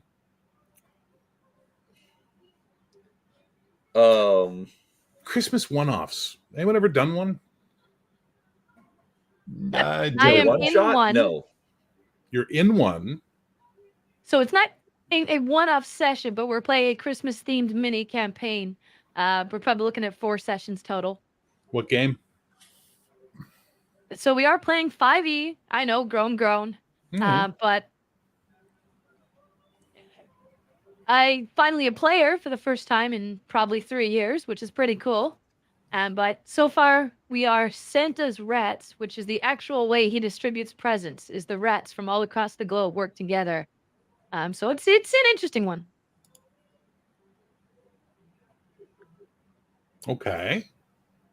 They're Santa's rats. Would you like to go kill Santa's rats, Beats? Yes, you would? Okay, you go. Go kill the rats. I'll take Megadeth song she suggested. LOL. Cats protect us from the dreamlands. Yes, they do. It's funny. It's slight side trek on that. I've watched and read a metric shit ton of material on alien abduction. And people always talk about their dogs were freaking out. Their dogs ran and hid. They never mention their cats. I'm starting to wonder if they're in cahoots. Or like the Egyptians knew, they protect us. Yeah, very secretive Nim Christmas. Absolutely true. Insert name here. Absolutely true. I actually like Secretive Nim. It's a great movie. It's good. Really good. I won't lie. I tear up at the end of Christmas Carol if it's done right, when Scrooge finds his heart and goes and gets the Christmas goose for Cratchit and goes to his nephews and has his Christmas dinner with them all. It's kind of touching. It's kind of touching, but I find most Christmas stuff pretty fucking saccharine, right? I have never watched a Hallmark movie. I'm assuming they're all about women in peril at Christmas, because we literally shot a metric shit ton of that stuff in Montreal in the 90s, and we just used to refer to, what are you working on this week? Women in peril movie. And that's just what we would call them, because that's what they were, We should make one about Brian's wife. Making pots and pans. That'll be the title of it. A Pots and Pans Christmas. Pots and Pans Christmas. Where it turns out Brian's nice guy is just an act, and he's really the demon that's been keeping her down. Yeah, exactly. I don't really want to be a Mormon. Beep, beep, beep, beep. Pond banger, a call for help. Oh, there we go. A Christmas call for help. A Christmas call for help. A Christmas call for help. Actually, I think I've got another Christmas movie to add to the day, but it's very different than the other ones. Beautiful Girls. You guys have never seen Beautiful Girls? No. Oh my God. This movie is so good. It's basically Brian in Peril, Revenge of the Skillet. It's just basically, it's got Natalie Portman's in it when she was really young. What's her name? Bug Eyes was in Kill Bill. Ocasio-Cortez? No, it's Star. Yeah. Uma Thurman. Uma Thurman. A bunch of other people. I know them. Matt Dillon, I think, is in it. And it's about a guy going home for Christmas to his small town from New York City because he just broke up with his girlfriend, or he's thinking about breaking up with his girlfriend or something like that. And he goes home. Then narrows it down. It's called Beautiful Girls. That fucking narrows it down, you sarcastic fuck. I gave you the title of the fucking movie. Jesus. I used to work at a video store. I've played you have that movie, the one with the guy with the hair? Like I've been there and at the counter staring at the person going, I need a little bit more to work on there, sir. Yeah. Trading Places does take place at Christmas, and that was the one that someone suggested the other day that I was like, oh, fuck, that's a good one to add to the list, as long as we can get past the inappropriate blackface. Have you seen Trading Places, Brian? I think once. I don't remember that part. Yeah, it's when they're on the train and they do the thing. Eddie Murphy comes in as the African exchange student, and Dan Aykroyd comes in blackface as the reggae Rasta guy. Pretty horrible, but funny as fuck. And also first time I ever saw Jamie Lee Curtis's tits, and I was just at the right age to go, oh, those are beautiful, oh, and that started my love affair for Jamie Lee Curtis. That ended when I had to watch True Romance with my mom.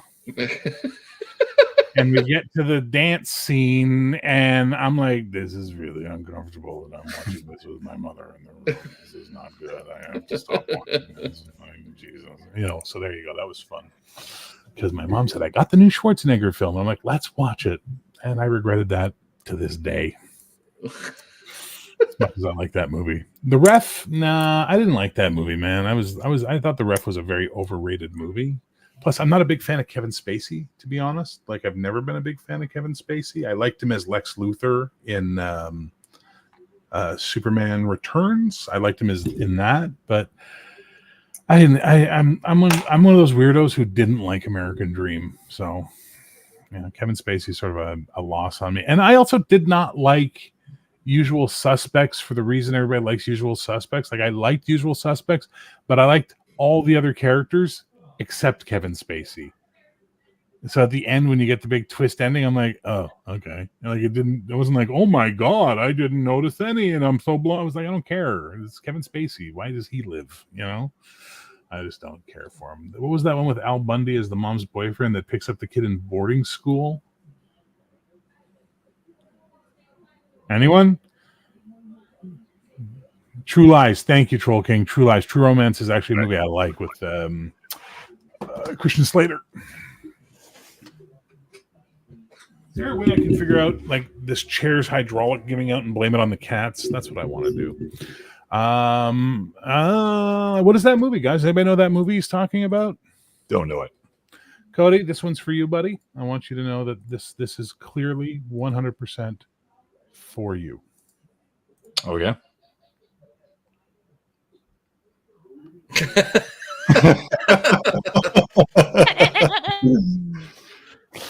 Awesome. Is that me? No, but you're the metal dude, man. Come on. I know you like more than metal. That's kind of funny because everybody thinks I'm the metal dude, and I like all kinds of shit. I know you do, but you look like a metal dude.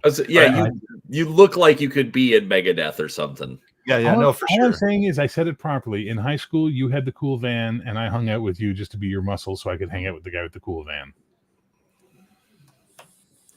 Funny enough, metal's probably the least thing I listen to. That's what I listen to the least. When I was younger, I was a total metalhead, but now I'm like, that's what I listen to the least. Dutch. Never seen it. Y'all never saw Dutch where the Ed O'Neill shoots the kid with a BB gun? Nope, never seen that, sir. I don't think I've even heard of it. Yeah, I remember hearing about it, but I never saw it. Is it good? Is it something we should watch? No, there was no wizard painted on that van, and Dino the Enzai as knight. It was fucking Tarna from Heavy Metal painted on the side of that van, man. Absolutely. That's definitely what would be painted on my van. Oh, fuck yeah. Yeah. Oh, I thought it was popular. It's good. No, I'll check it out. I'll throw it on the list of movies I'm never going to watch, because that's what we do when we say I'll put it on the list. You're never going to watch it. You're never going to read it. You're never going to listen to it. But you make the other person feel better by saying I'll put it on the list, right? That's just sort of the way it goes. Some things will never change. All right, what else we got? Dutch is a good one. Love Ed O'Neill. Red is at Xmas time because the decorations outside the retired guy's house. Grandma? You okay? If you stick your tongue out, does it go straight or is it going to the side? We need to know. Red is at Christmas time because the decorations outside the retired guy's house. Man, between her and Hungar, these are the weirdest fucking number stations I've ever listened to today, man. They're insane. Cody loves to belt out some Jodakai? What is that? You have any idea what Jodakai is? Aren't they like actually think I got actually nothing. them. They're like an R&B. Automobiles happens at Thanksgiving. It's a great movie. Yeah. LOL, I'm fine. Fair enough. Donna. If we want actual Joe Christmas DC. movies, I don't know what Joe DC is. Sorry, Michael. I apologize. I don't know what that is. What was that, Brian? If you want actual Christmas movies, It Happened on 52nd Street is really good. So 1950 something, 48 something. Yeah. I would rather watch Silent Night, Deadly Night, Black Christmas, the original or the first remake. Or the first remake, but not the third remake. The third remake was garbage. Or the second remake, I guess. The third one. What else? Is Violent Night, is that the new one where like Santa like stops like a home invasion or something? Yeah, with what's his name is Santa, right? The dude from Stranger Things. I don't remember. Yeah, it's the sheriff from Stranger Things. Captain, I remember seeing the ads for it, and it looked funny, and then I forgot about it and never saw it. Yeah, same. Okay, I don't know what's going on in the chat right now, but people are like 1941, The Family Stone. What's going on over here? Well, I think he's referencing when something came out, but yeah, no 1941's a movie. Oh, or do you mean 1941 was the year the movie Brian's referring to came out? We need Adino the Esnite. We need context. I know it wasn't 1941 for that movie because it was post World War II, because that's actually one of the topics in the movie. There you go. My wife loves Violent Night, says Tony Baldwin. And then he says, why are there so many good horror Christmas movies? Because it's Christmas. Yeah, no, I always thought that was weird. It's like, it's Christmas. Why are you releasing a horror movie at Christmas? I have a love-hate relationship with Krampus. I liked about 2/3 of the movie, and then 1/3 of it I didn't really care for. But I was really like, there was a lot about that movie I liked.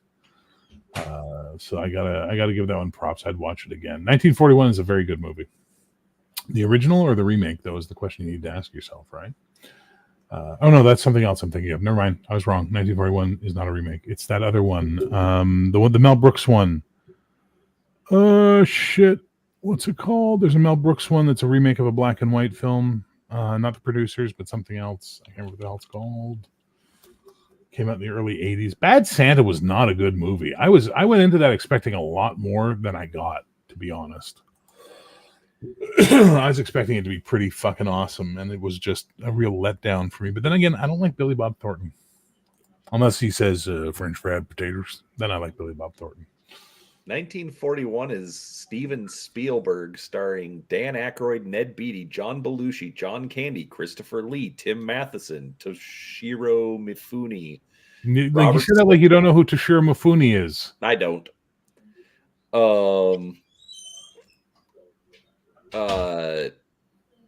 Robert Stack, Nancy Allen, and Mickey Rourke. How do you not know who Toshiro Mifune is? Don't feel too bad. I've never heard that name before in my life. Because Bear's gonna hate me when I tell him that I haven't seen any of those any of the Kurosawa movies. You haven't seen any Kurosawa?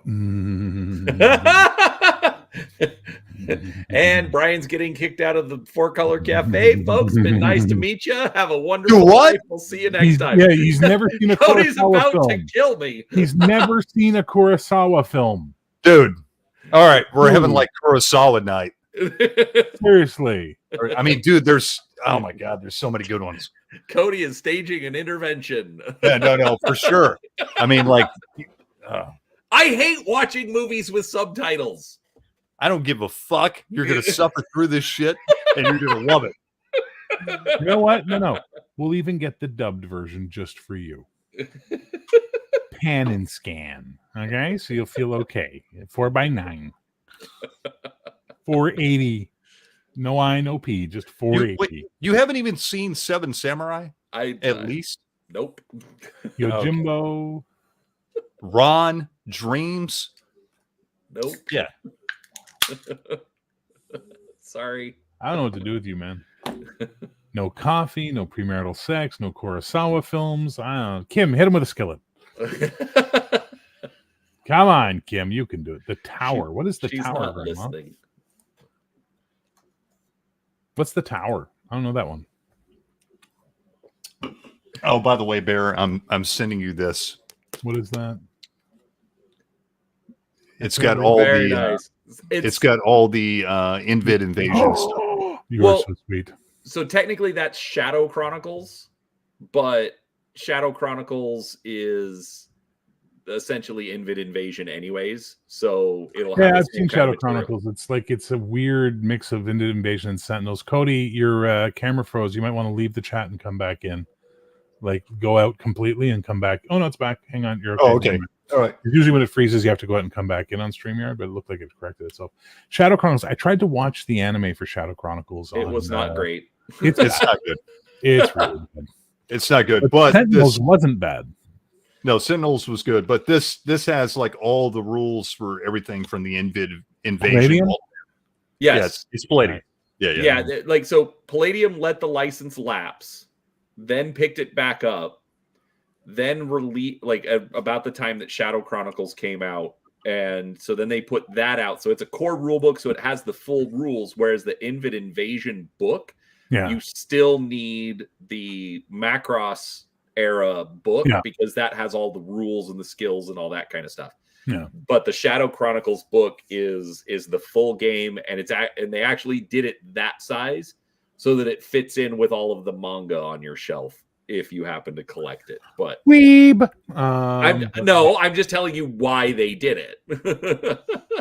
I had everything for the Robotech game, like everything. Me and my buddy Mike used to go to Captain Quebec, the local gaming store, like once a month, and I would there'd be new Palladium Robotech stuff, and I'd buy it right away, like everything.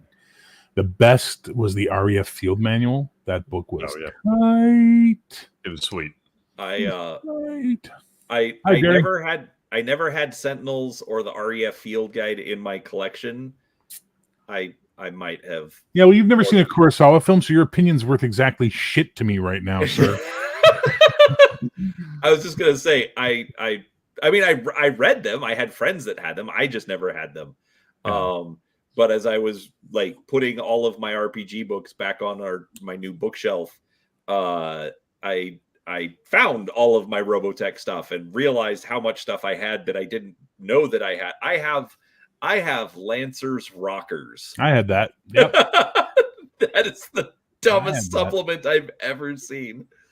But I might have splurged and picked up a Sentinels and REF guide off of eBay. They're not in great, like $30. Oh, that's not bad. Yeah, not great condition, but they looked decent. It was like the best ones I could find. Yeah.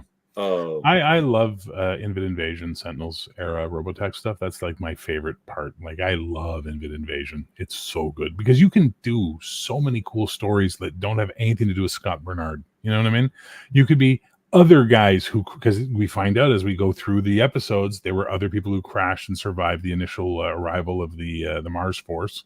And there were other people who survived. A lot of them became warlords and shit, but whatever. So you could play like a bunch of guys and girls who crashed and basically are trying to figure out what they're going to do and are maybe going for Reflex Point from another angle, you know, and you could see the rest of North America or something. That could be fun. Or you could do Shadow Chronicles good. Yeah, like I said, I tried to watch the anime and I turned it off. What is Shadow Chronicles about? Please explain this to me. It's a fucking horrible anime, but the premise is good. Where they send like their whole fleet back to Earth to retake Earth from the Invid, and that premise is cool, but the anime is shit. Like the movie's terrible, but it's a really cool premise. Like I really like. Isn't that the opening of Invid Invasion? It's the fleet is coming to try and take back Earth. Well, no, but so Shadow Chronicles takes place post Invid Invasion. Okay, so they've already liberated Earth, but essentially it's actually supposed to be more along the lines of Sentinels. Okay. But basically one of the Sentinels races turns out to be just like absolutely horrible and is now trying to take over. Nice. Grandma, that only works if you watch it with the MST3K. Trust me. MST3K Santa Claus Conquers the Martians is the bomb.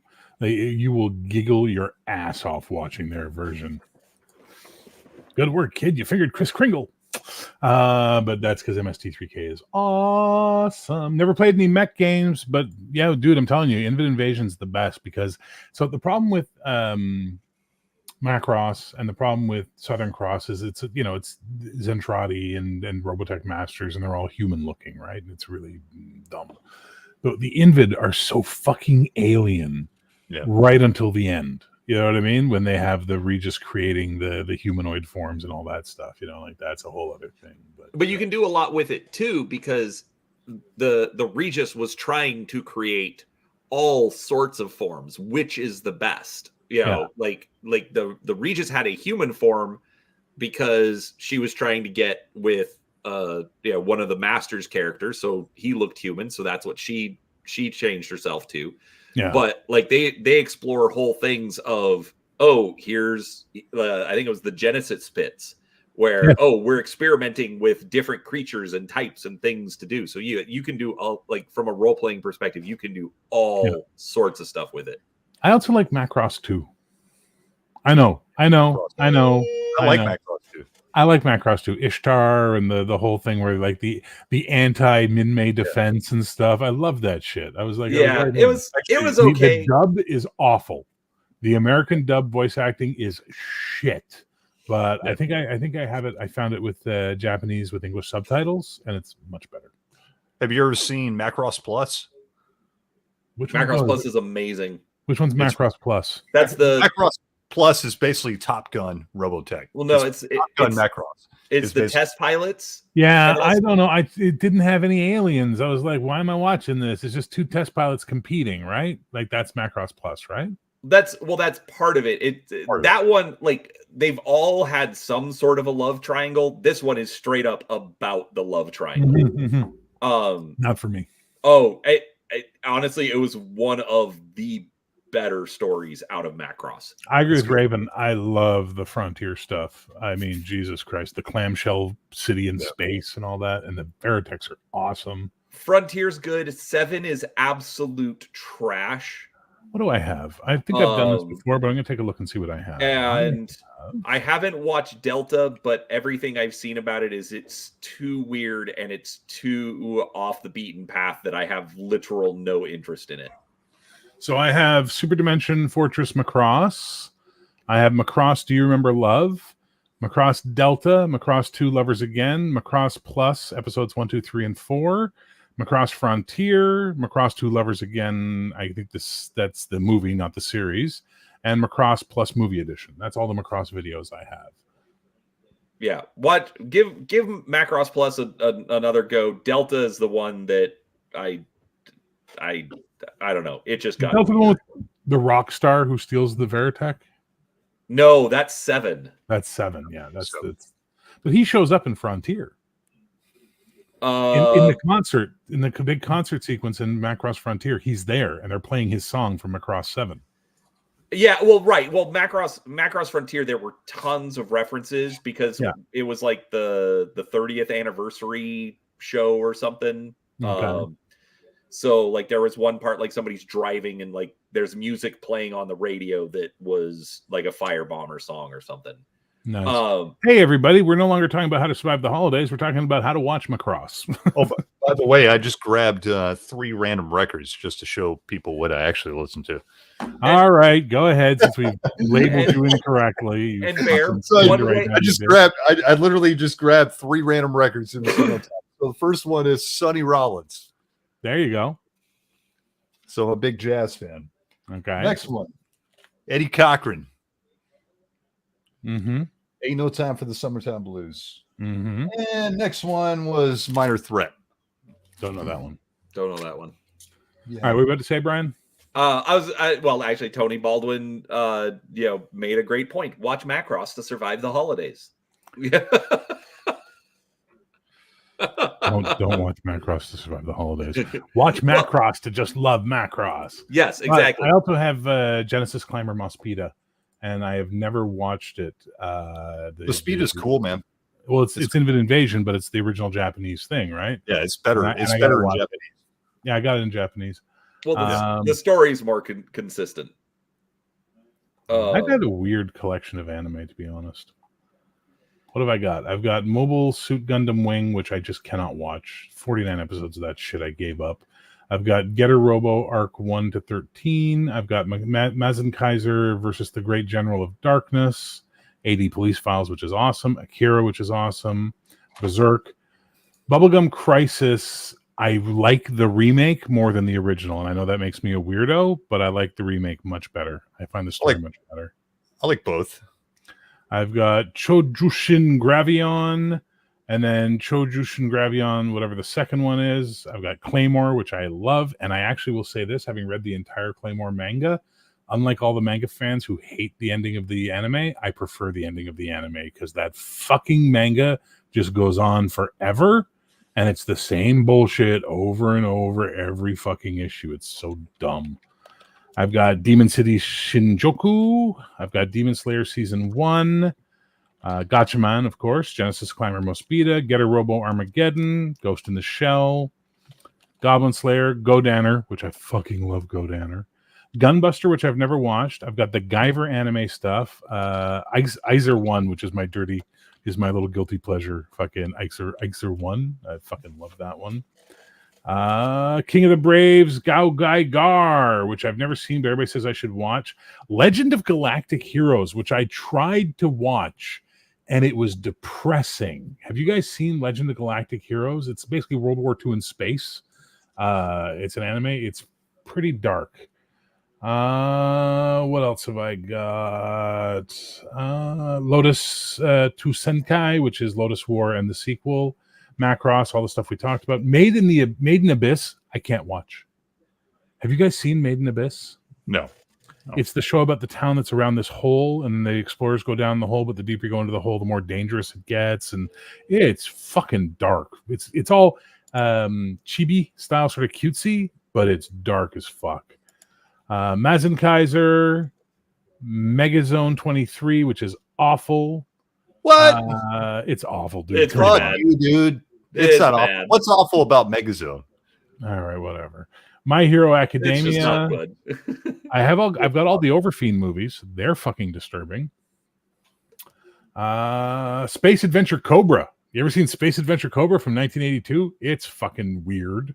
SSSS Gridman, which is probably my favorite anime of all time. Have you ever seen the movie Your Name? No. It's a good one. Yamato 2199, Yamato 2202, UFO Robo Grendizer, which a new fucking series is coming. Grendizer's U. It's coming next year, man. Fucking Grendizer. Never mind. You people have no souls. Venus Wars, which was Wicked City, which I love. I only like Venus Wars because it was the first anime I saw. Yeah, that's fair. Robot Carnival.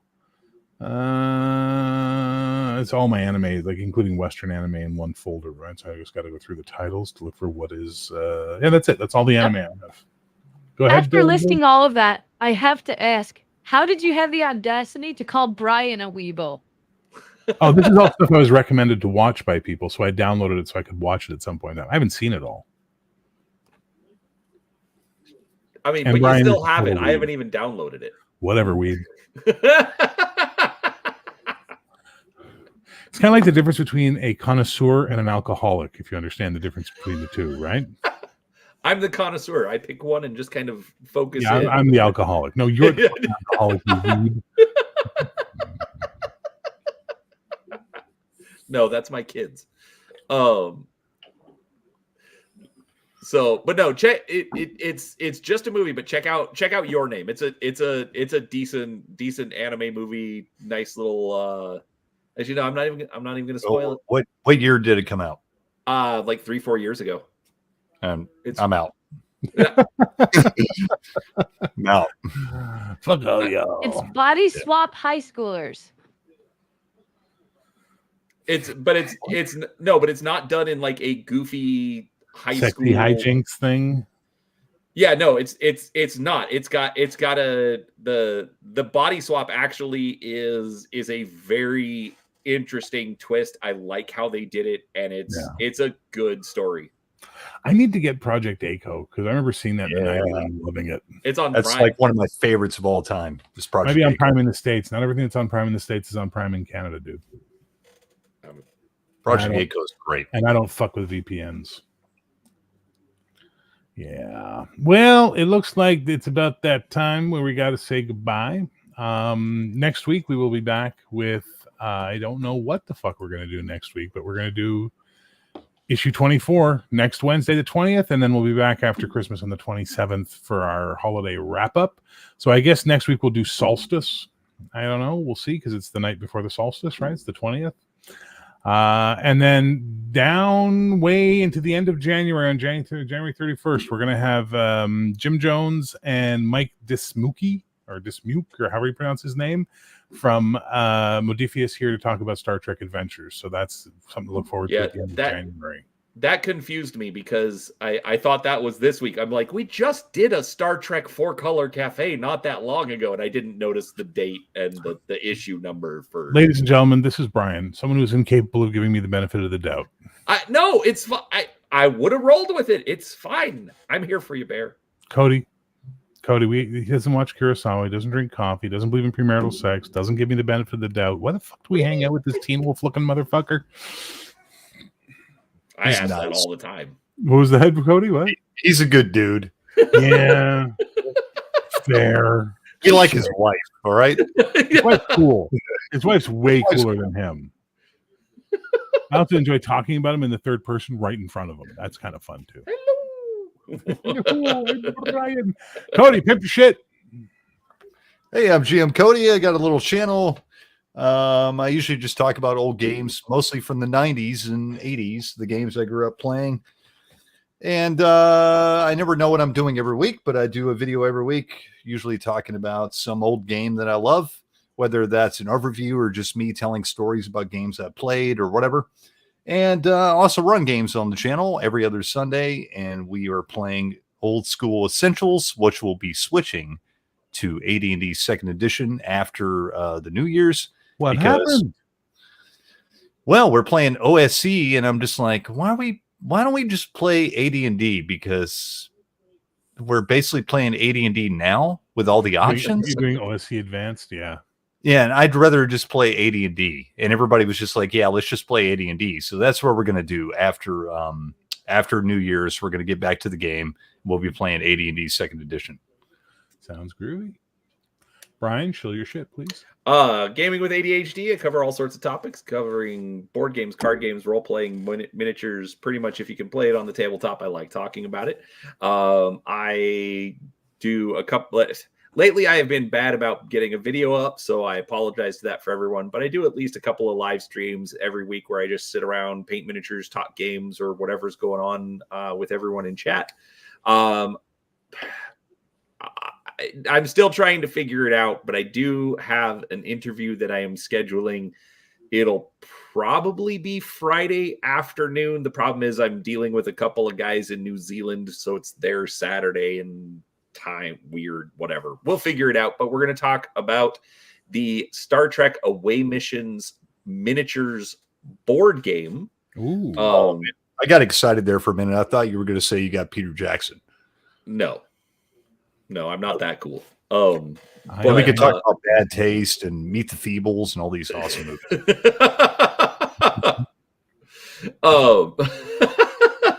But anyways, so I've got the 3 designers for that game coming, and so we're going to talk about that. Obviously, we'll talk a lot of Star Trek as well.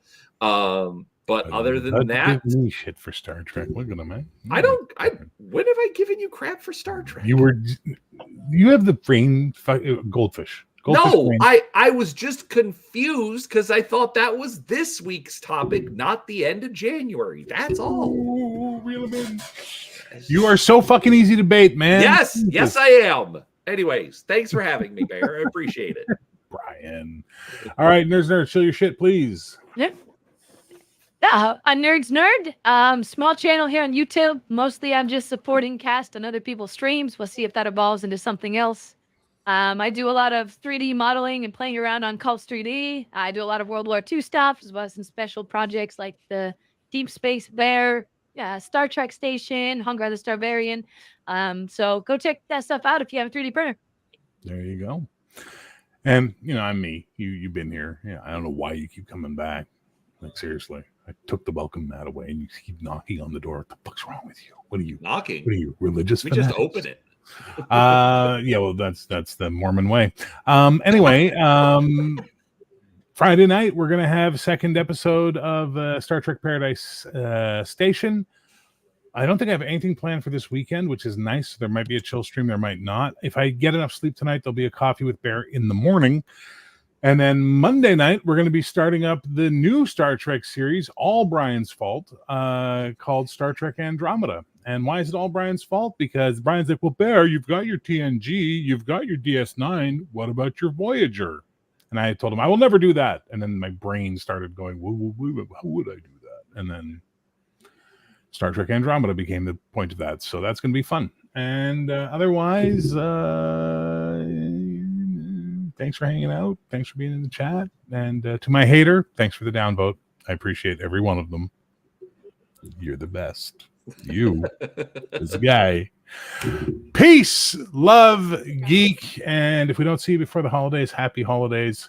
But we'll be back next Wednesday for some solstice craziness. Pagan Fest. Pagan Fest.